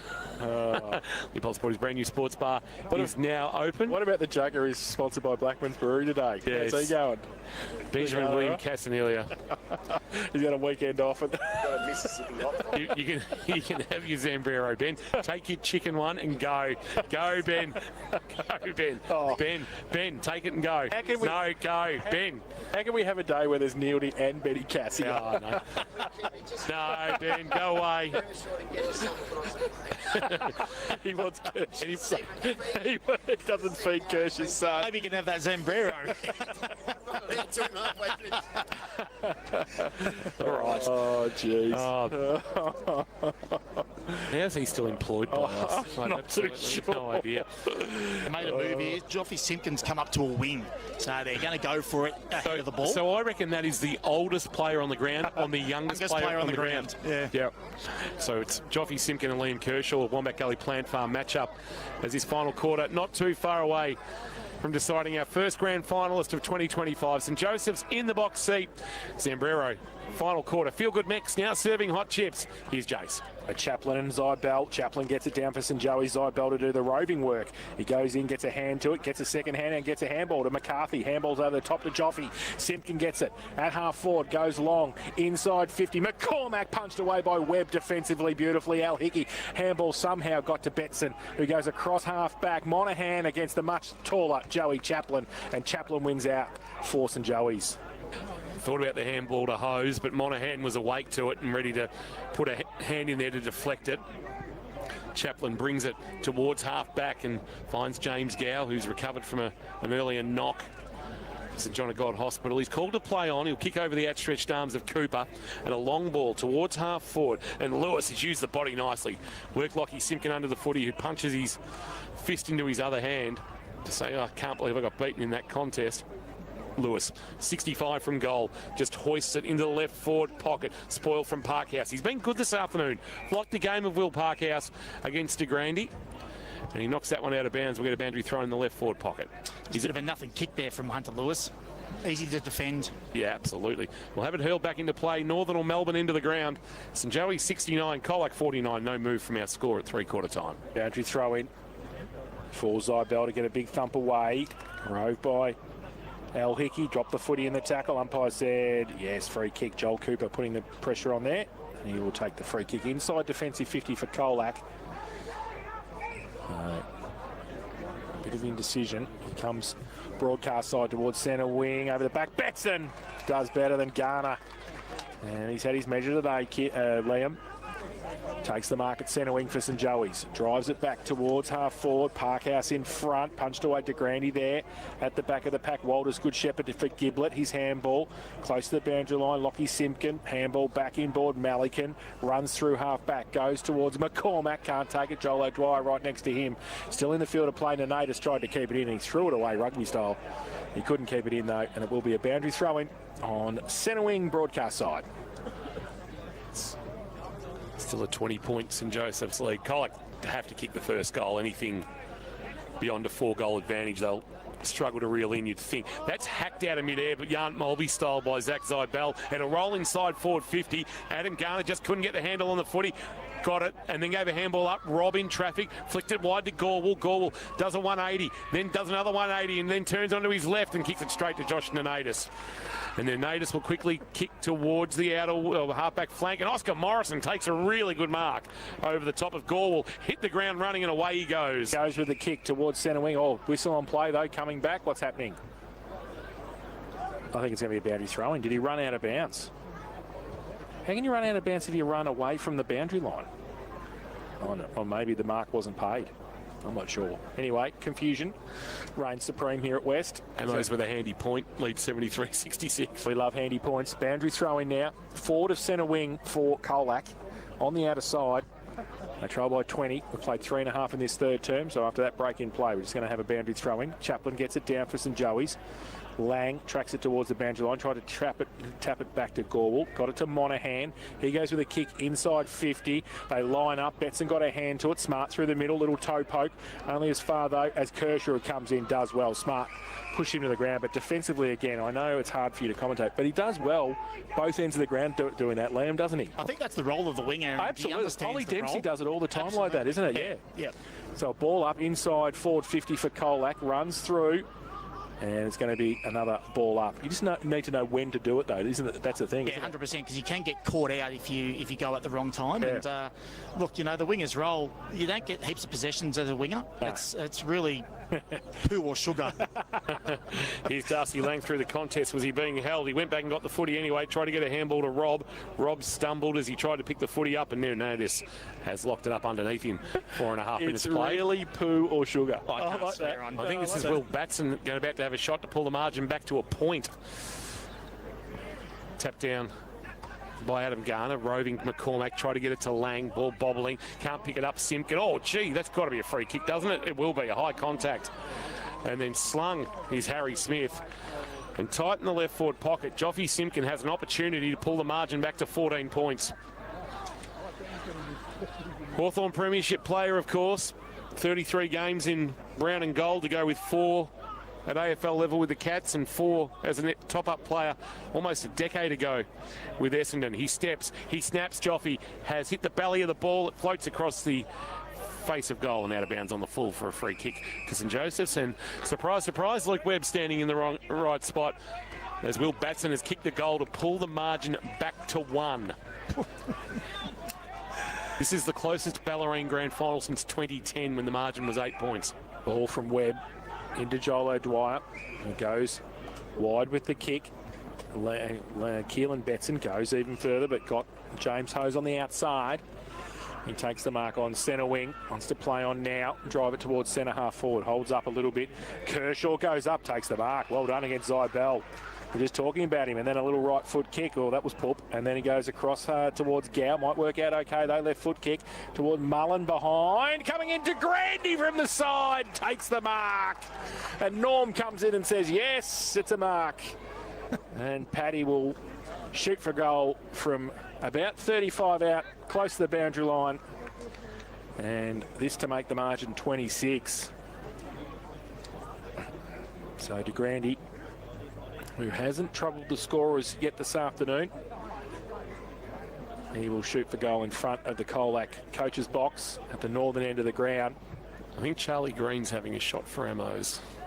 Come on, Charlie. 7. And Giblett stands the mark here. He comes in, right foot kick, and has pushed it across the face of goal here and through for one behind. So de Grandy makes the margin 21, 11-4-70 St Joey's, Colac 7-7-49, Zambrero, K-Rock final quarter scoreboard. Valley Green missed everything and the margin is still 1.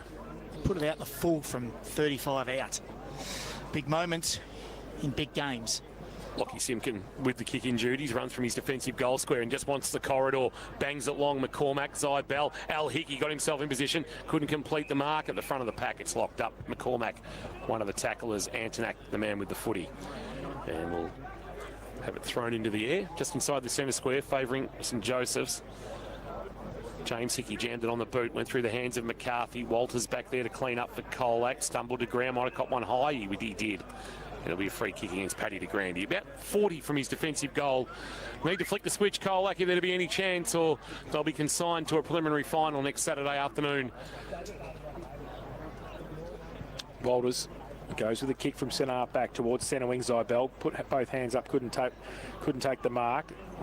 And Antonak tried to tap it on, then out the corner of his eye, Spokes with the kick around the corner to Rob on his wrong side, needs to get back on his left, does, wheels and through, takes a bounce as well, and he keeps going now with the kick towards centre half forward. It's on the outside for Hillman, 30 out and closing open goal square. Lang pushed into the ball. The umpire says, yes, please, it's a push. Kirsch can't believe it, but umpire Douglas is right there. That's there. The kick's there. I just don't know why you would need to do that in the goal square. That's right. Especially to Darcy Lang, and he will shoot for goal from 3.5 metres out. I've got the tape measure out. And he comes in, Darcy Lang, for his first, and he does that. So they go to 8-7-55 now. Colac, St Joey's 11-4-70. Zambrero, K-Rock, final quarter scoreboard. Feel good Max, Zambrero now serving hot chips. I don't generally point out any players, but Harry Smith's done a few things today that has cost some goals. Defensively, just needs to be a little bit more, I guess, careful, cautious, and just a little bit more defensive one-on-one with his opponent. So probably a couple of goals he's been involved in that's just handed them some freebies. But overall, it's the one they needed to get back into this game, Colac. And I reckon if they get the next, this is game right on. It's game on, definitely at Grinda Reserve. Ammo's 73 lead, Anglesey's 72. And East Geelong have pulled away from Bellpost Hill, and the Eagles are going to put that little hoodoo to bed. Been playing a grand final for the first time since 2012. Out of the middle, Chaplin on his left boot after the ruck contest, sends it long to a one-on-one, knocked away from Chafer by Walters. Ball went up in the air, now clearing kick. It was Walters throwing it on the boot. It was a lackadaisical kick, went about 8 metres at Tanner Owen, cleaned up, left boot, back to the goal square, knocked away from Edwards by Malikan, and it's through for a minor score. The margin is... Just doing some calculation here. I've got it at 16 on the board. I've got it at 14. 11-5-71, playing 8-7-55. So Giblett, the kicking duties. He's going to go straight as he can down the ground. Looks for Garner and Rob go up, and Smith at the back for St Joey's. Gow, and he gets wrapped up. And we're right inside the centre square at centre half forward for St Joey's. And Garner having a run on the ruck side. Bell resting at full forward with Liam Betson next to him. Chaplin, Garner got it down. Monaghan got it away to Lang, just got away and just got the handball free to Spokes. Runs through centre wing, goes towards Zybell. Inside forward 50, bounce comes back. Murray gets wrapped up straight away. Still got the kick away though, and well, intelligently to Hillman. Hillman's handball over the top. Cooper off the outside of the right boot, misses. Oh, Joel Cooper missed it to the near side and through for one behind. They go to 8-8-56. They trail St Joey's 11-5-71. Zambrero, K-Rock, final quarter scoreboard, 11 minutes played. It was good thinking from Cooper to be able to put that ball on the boot the way he did. Just stiff that he didn't get the bend that he wanted. Colac trying to make their move. 10 3/4 minutes played on the Balm Foods final quarter time clock. Webb, the short kick in, is marked in the right back pocket by Hose, who's had a good afternoon in his first GFL finals appearance. Right back pocket. Called to play on, and then sends a kick towards half back. Mulleney's target, Walters, over the top, knocks it out of bounds for a boundary throw-in. Ammo's 74 lead, Anglesey 72, 10 minutes played in the final quarter. AFL Bar on TV showing this contest. Our old mate Buzz Conway leading the call on that one this afternoon. Sam Boyd missed a snap from 35. Come on, Sam, not good enough. 130k, come on, let's do better than that. Oh, did I say that out loud? I'm joking. So ball up here at Westover, ball comes out, tapped on, Colac into attack, comes back towards Rob, gets on the left-hand side, gets to Lang, 30 and closing, Lang kicks the goal for the Tigers. No Seb Ross, you don't need him, Darcy Lang has kicked his second. They go to 9-8-62. They trail St Joey's 11-5-71. Zambrero, K-Rock, final quarter scoreboard. Feel good Max now serving hot chips. Plenty of time too, Kirsch. Plenty of time. Absolutely plenty of time. And if the ball's anywhere near Darcy Lang, there's always a chance. Don't worry about that. Left, right, middle, doesn't matter. He can kick it on anything. Kicking with his elbow, he's fine. Absolutely. He can just do... Oh, they're sending numbers back, are they? Not. Kershaw going the long way around to centre wing. Well, it was a bad rotation. They've obviously were a bit caught out. Morrison won the tap down, Spokes to do the roving. Keelan Betson wraps him up, and Cody Spokes is going nowhere. We're still in the centre wicket area, which is looking an absolute picture ahead of the Rams' new season here at Geelong West. Adam Garner in the ruck, got the footy, got a handball away, and then it came back to him, so he had to go again, but he only got as far as Antonak, who jammed it on the boot towards half forward with the one hand. Mullen flew, couldn't take the mark. Parkhouse cleaned it, then had a fumble after taking possession. Kershaw's wrapped up by Gorwell. in that Wombat Gully Plant Farm wing matchup. And we'll get a ball up between the edge of the centre square and the top of the 50-metre arc. Joey 71, Colac coming 62, a spot in the grand final on the line. 55 from St Joey's goal. Morrison gets it down. Keelan Betson on hands and knees. Puts a bit of a WWE sort of work on Cody Spokes there as well. Umpire Douglas to throw the ball in the air again. Garner, just sits for him. He gets the kick away towards centre wing. Which way is it going to bounce? The Naders tracked it and kicked it off the ground and gained another 35 metres beautifully into the arms of Oscar Morrison, who's paid the mark at right half forward for St Joey's. Plays on now. Goes with a kick. Just holds it up a little bit. Mullen in the middle. Great mark. Aaron Walters was bearing down. Jack Mullen copped the brunt. But he did not shirk the issue, and he is taking a while to get up because I think his kidney might be near his liver now. And he is taking a while to get off the ground. There'll be limited celebrations if Jack puts this through. And a good mark by Jack Mullen. He is going to shoot from 30 metres out, 45-degree angle at the northern end of the ground. And he has kicked one goal this afternoon. It's a little bit of Hulk episode for him after he kicked that, and we'll see what he does this time. He's got all the Joey's boys on the half-forward flank over the boundary line there supporting him. He's taking his full minute and a half anyway. Certainly has. He comes in now. I'm not watching the goal. I'm going to watch Jack Mullen because he'll know what... Yeah, look at him. Straight at him. Straight at him. Look at him. He's telling them all. He's giving them everything, Jace. Straight at him. Jack Mullen kicks his second. St Joey's 12-5-77. They lead Colac 9-8-62. Zambrero, K-Rock, final quarter scoreboard. He didn't miss any of them because that's the reserves who are in that pocket, Jace. They followed him up that end. He's told them all about it. It was a strong mark. Here we go. Ammo's goal, 8 points up. He's missed it from the square. He's missed it from the square. Who's he? Either way. Number 10. Yeah. Number 10 for Ammo's. He had a snap on his own. Could have walked to the line. Sutterby wears 10, doesn't he? Sure. Not sure, Kingy, but it was probably one of the worst misses you'll see in grand final history. Let me have a look. I've just got the Ammo's page open. Yeah, Riley Ferguson. It was his right foot, maybe that's yes. why. Back in the middle, Hunter Lewis has gone onto the ball. He's been pinged for holding the ball. Margin at 15 here. Whack. Oh, whack, Hunter Lewis. And Darcy Lang wants to take off. Just giving the Edgar Brits to Darcy Lang. A handball off and a kick long inside 50 from Giblet. It's a high ball. McCormack sets himself. Flew. Spoil came from Cal Mitchell. Front of the pack.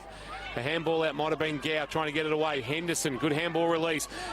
Nernadis back to Henderson. Henderson loops one over the top. Lewis, Parkhouse to come at him. Lewis a high ball to a one-on-one. De Grande to be favoured and takes the mark. Was well played by Hunter Lewis. They were good defensively there, and then he'll turn and kick quickly. Chafer can't take the mark. Arm chop. Arm chop has been called, and Mitch Chafer's going to have a shot to make this margin a game high 21 points. So the non-controlling umpire, I believe, has paid that, or are they going to ball it up? No, they've changed their mind. They're balling it up. Well, what's happened here? So it's going to be decided as a ball up. They can change their mind. Grabbed out of the ruck by Keelan Betson. Handball forward towards the top of the square. Chafer, a quick release. Lewis, surely was taken high. Umpire says no. Well, if he wasn't taken high, it was holding the ball for the fend off. 100% it was. Ammo 75, Anglesey 72, 15 and a half minutes played at Grinner Reserve. So ball up, 30 out from the St Joey's goal here at West. Morrison gets it down. Giblet wants to get the clearing kick, does, towards half-back. Needs a mark. Zybell comes across. Hamlin hanger from the big fella. Just get at him away. And Harry Smith was in the way. Goes towards the centre of the ground. Coming at it was McCarthy. Betson puts the tackle on. Ball spills free. Simpkin lets it go. Buchanan for Colac. They go towards McCormack. He's got half a dozen on him. Cal Mitchell's one of them. He just says, settle down, boys. Just settle down. He chips the ball over the top towards the captain, and Al Hickey takes the mark for St Joey's. They lead 12-5-77. Colac 9-8-62. They played 17.5 in the final term. Al Hickey looks like he's 150th at senior level in red, gold and black. Will be grand final day 2025 for the moment. Nernadis just wants the boundary line. Edwards flew. Edwards just couldn't complete the mark on the third attempt as the boundary line beckoned upon him, and we'll get a boundary throw in. Almost true centre wing. Birchie with a good view of this down there for Leopold Sporties. Plenty of action on the interchange at the moment. Lots of yelling and pointing. Plenty at stake. Ball back into play. Zybell. Chaplin, big left fist. Went about 3 metres though in the end. It's knocked away from Cooper. O'Dwyer just fired a handball into space. Wanted Gow to run onto it. Couple of blocks from Edwards was smart. Opened the door for Gow. Gow's kick though partially smothered on the way through. Chafer front position. Hose trying to knock it to advantage. Chance to clear here for the Tigers from half back. McCarthy sends it looking for McCormack. Too much on the kick. Ball out the back. Handball Nernadis. Tried to get it to Liam Betson. Knocked forward by Smart. Waiting for it Garner. Good pressure came from front on from Nernadis. Although Garner will get it again. Pulled off the kick. Chance here for Spokes to tap it into space. Smart. Tight angle. Very tight. Across the face of goal. Kershaw's got back there. Chase Murray there as well to provide the pressure. Kershaw stuck to him like you know what on a blanket and holding the ball. Gee, that's a tough call. Kershaw will win the free kick. As we approach 19 minutes gone, he'll send it wide and the mark taken by Chaplin. I don't know what more Chase Murray does there. Ball fell in his hands. Yeah. Handballs it on to Hose, who gets it over the top to Morrison. They're running now. St Joey's are on centre wing. He chips the ball over the top. Now they go inside to Grandy with the kick to Chafer. He's stiff, Chase. And he takes the mark. He's on the boundary line, about 35 out. This is Mitch Chafer territory. That makes the margin 9 points. Well, if they goal from there, 9 points potentially. Now we looking at going out to 21 and probably game over. And there should be a stoppage. They get a restart. They get a look at it. So Chafer, right forward pocket, left foot, screwed it too far. Through for one behind to Mitch. Cross subverted for Colac. 12-6-78 St Joey's. Colac 9-8-62. Zambrero K-Rock final quarter scoreboard. Will Batson has just put Anglesey in front by 4 points. So the Roos looking for their first flag in 26 years. Margin here is 16 as Chafer misses. Simpkin kicks in from full-back. Goes long looking for Zybell. Tapped off the back of the pack. McCarthy tried to give it to Monahan, but he chopped it off. Spokes comes across and O'Dwyer. Spokes rides the tackle, gets the handball away. Monahan on the boundary line. Goes towards half forward, but Mitchell gets back. Takes the mark for St Joey's at half back. That lack of rotation with Seb Ross off the ground hurting. You would suspect Colac. They trail by 16. Anglesey by 4, 79-75. 19 minutes gone at Grinda Reserve. Long ball towards half forward. De Grande flew, but it was spoiled away, and we'll get a boundary throw. And they need the next goal, and they need a quick Colac. As Anglesey have gone inside forward 50 again, and they might now lead by 10. Didn't see who kicked it. We've got the screen going inside the van here at West Oval. But Anglesey have got off the canvas. Ball back into play. Tapped down by Chaplin. Barging through McCarthy. Used a handball. Wanting Joffrey to run onto it. Took possession. Then lost the footy in the tackle of Hose. James Hickey, Al Hickey, I should say. Got a handball away. Trying to barge his way through. Might be Spokes at the bottom of all that. Whom is it?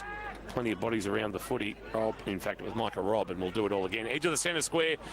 Edge of the centre wicket area, slightly favouring St Joseph's. Zybell up against Chaplin. Zybell got it down. McCarthy handballed it. Cooper just slung it over the top. Tried to get it forward. And Walters just leaves it for his teammate Spokes to come in.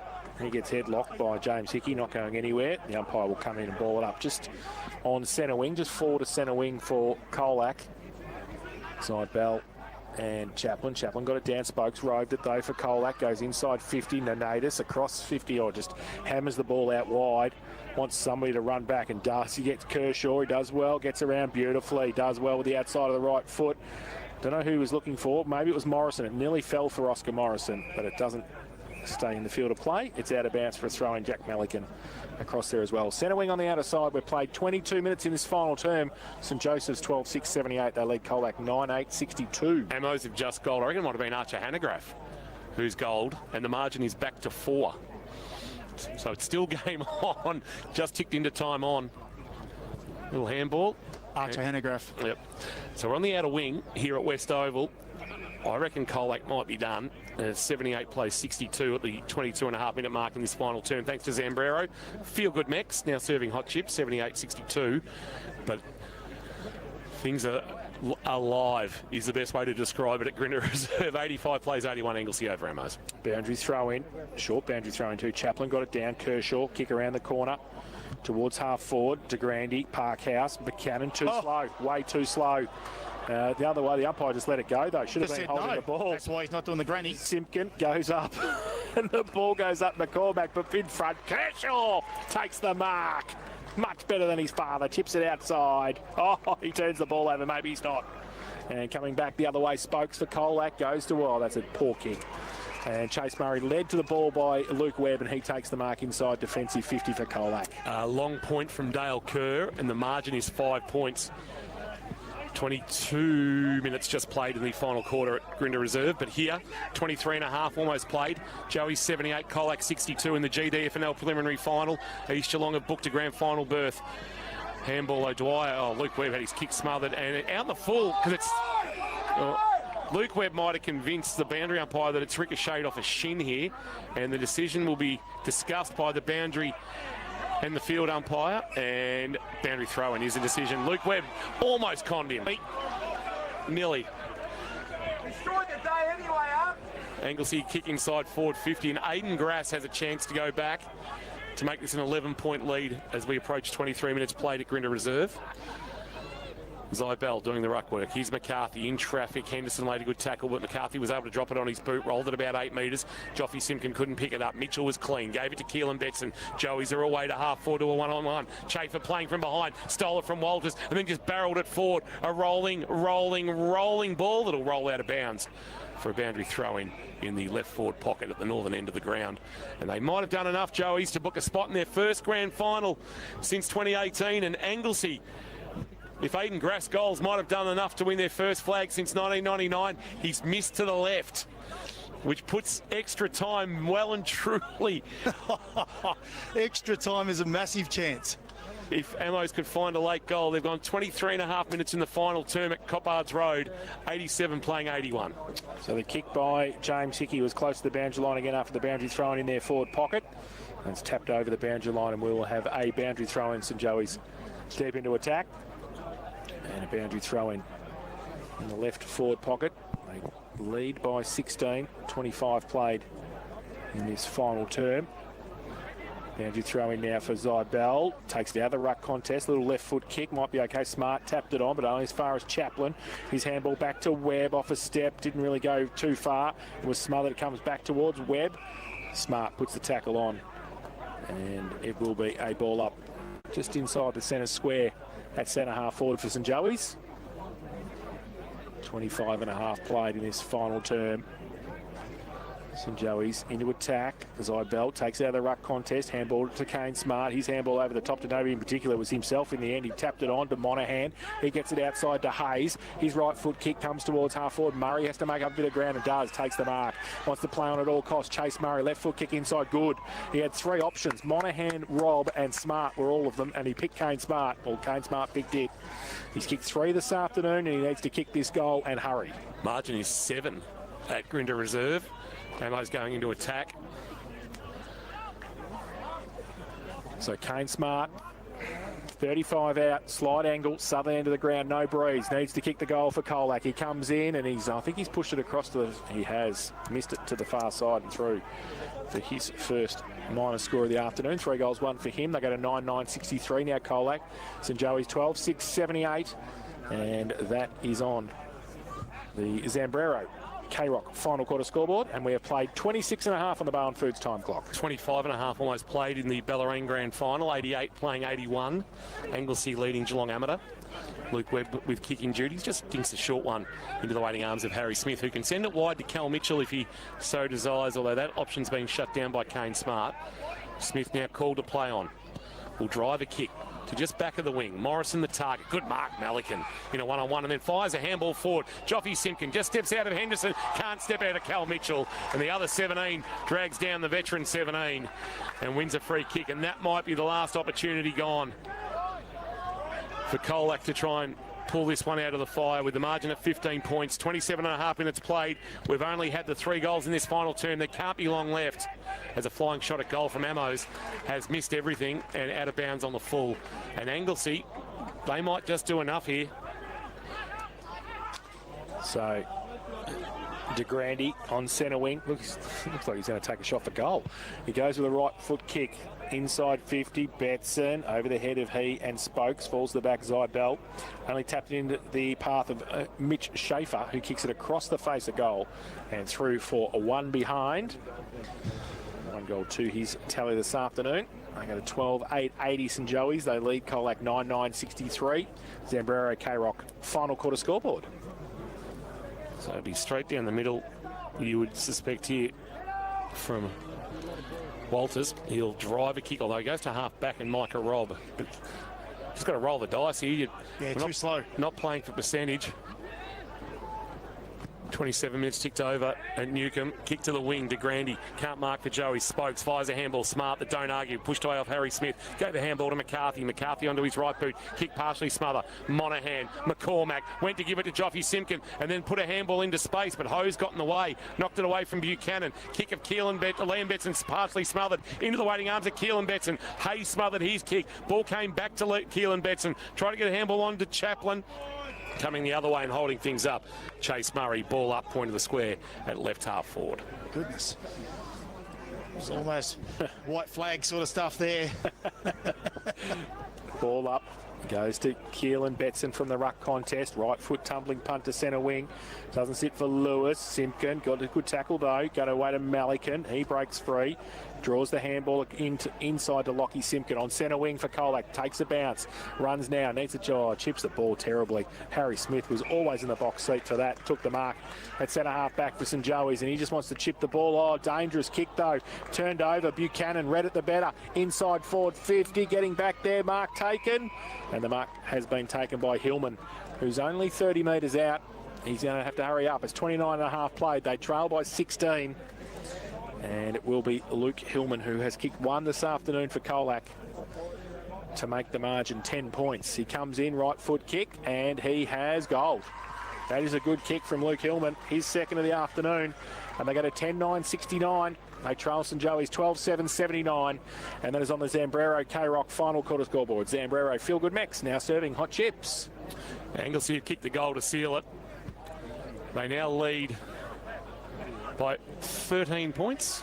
14-10-94, 12-9-81. Ammo's had the ball inside forward 50, but a goal has just been kicked by Max Vagona. Torquay Junior, who went looking for senior opportunities at the Roos and has found himself playing in a premiership.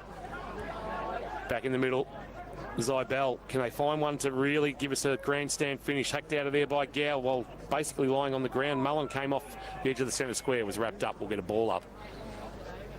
30.5 minutes played. I'd say this is the longest quarter of the afternoon. Tapped down by Chaplin. Ball rolls towards forward 50 for Joey's. Henderson, a little fumble. Ball went through his legs, tunnel ball style. Mullen was there to get a handball on the bounce. Chaplin in traffic. Jams it on the boot. Rolls it inside 50, about 20 metres. Malikan came up. He left the footy behind. Schaefer had a crack. He couldn't take it either for Joey's. Here's now Lewis. Handball. Gow. Tight in the pocket. Snap around the body. Coming. And missing from, or goaling from Tanner Owen.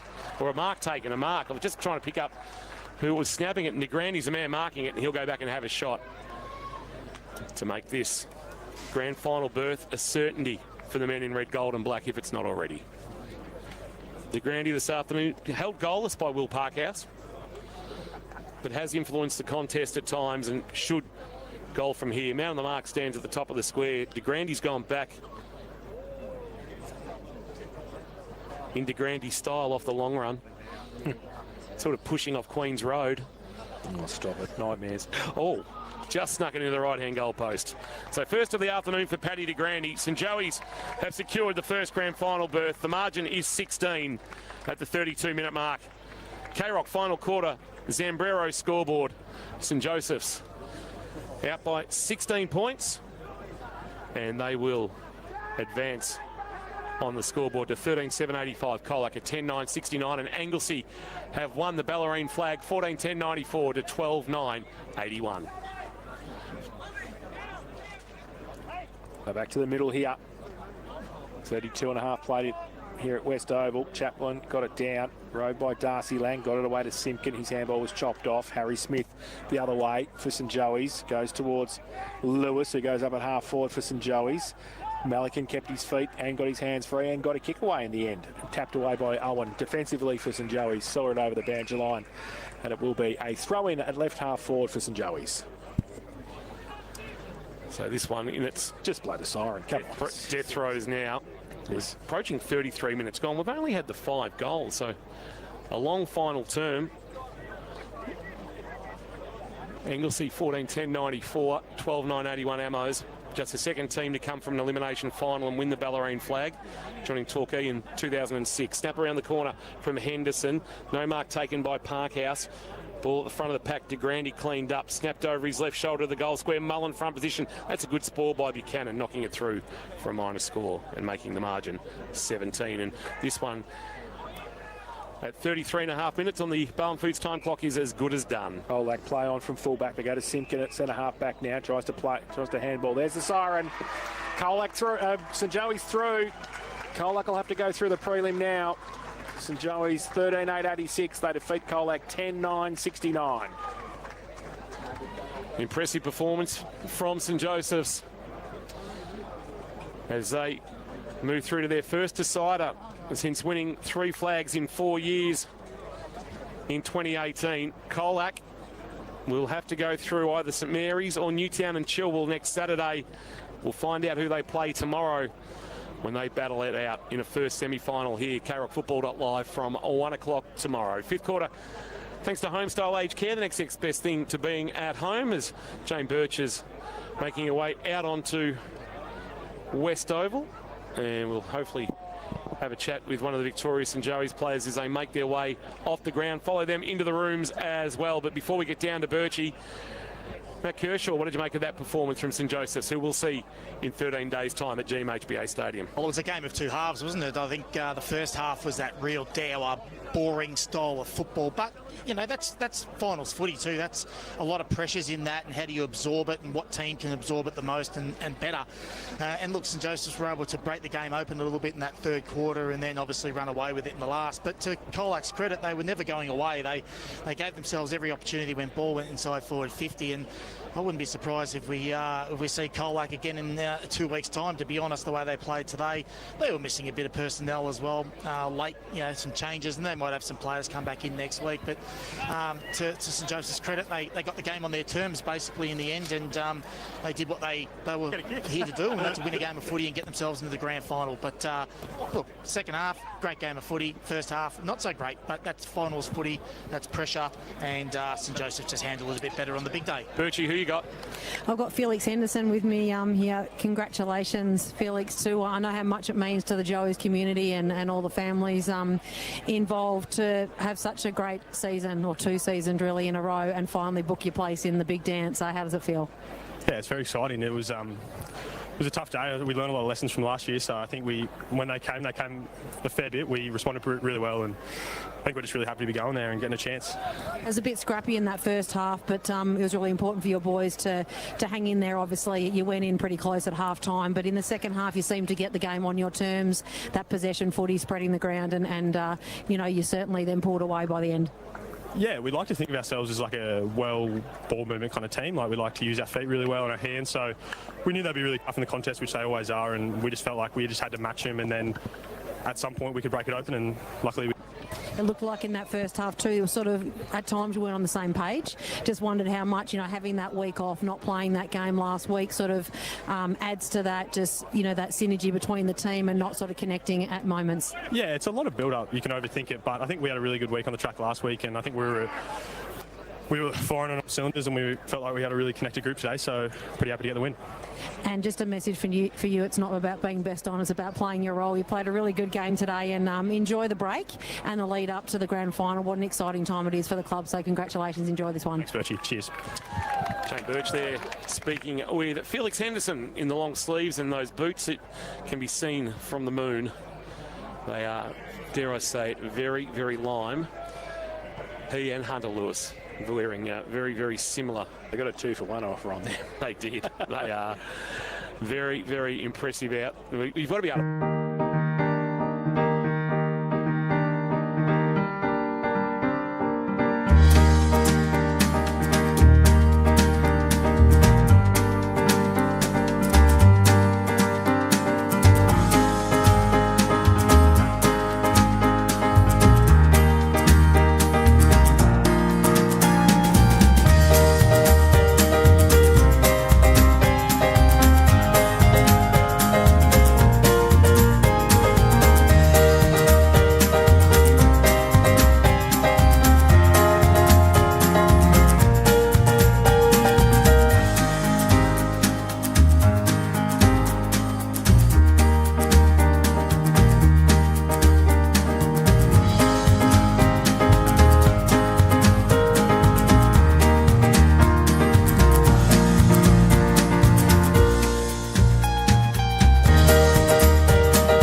my school. This is my school. This is my school. This is my school. This is our centre.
The 7-seat hybrid Toyota Kluger. Hi, girls. Available now with a 4.9% comparison rate with Toyota Finance. What? This is our uniform. Are you serious? They just copied us. Visit your local Toyota dealership today. Toyota. Hey guys, should we have one of our massive big nights out? How you going?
Straight to Mahadi, tight in the pocket. Sarcevic stepped around one, stepped around two. Left foot banana is one of the best you will ever see. Thanks, Birchie. St John got injury update down there on the boundary line. Kick around the corner, came around for Adam Garner, and he kicks the goal and tells the crowd about it as well.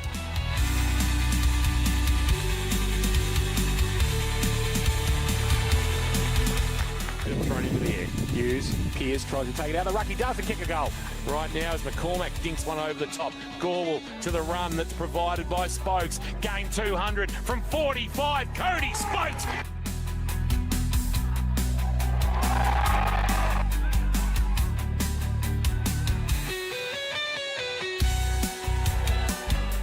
Cover, Lang, that's dangerous, kick straight back into the waiting arms of Lucas. He spins 360, then snaps around the body to the goal square. On the goal line, Sarcevic.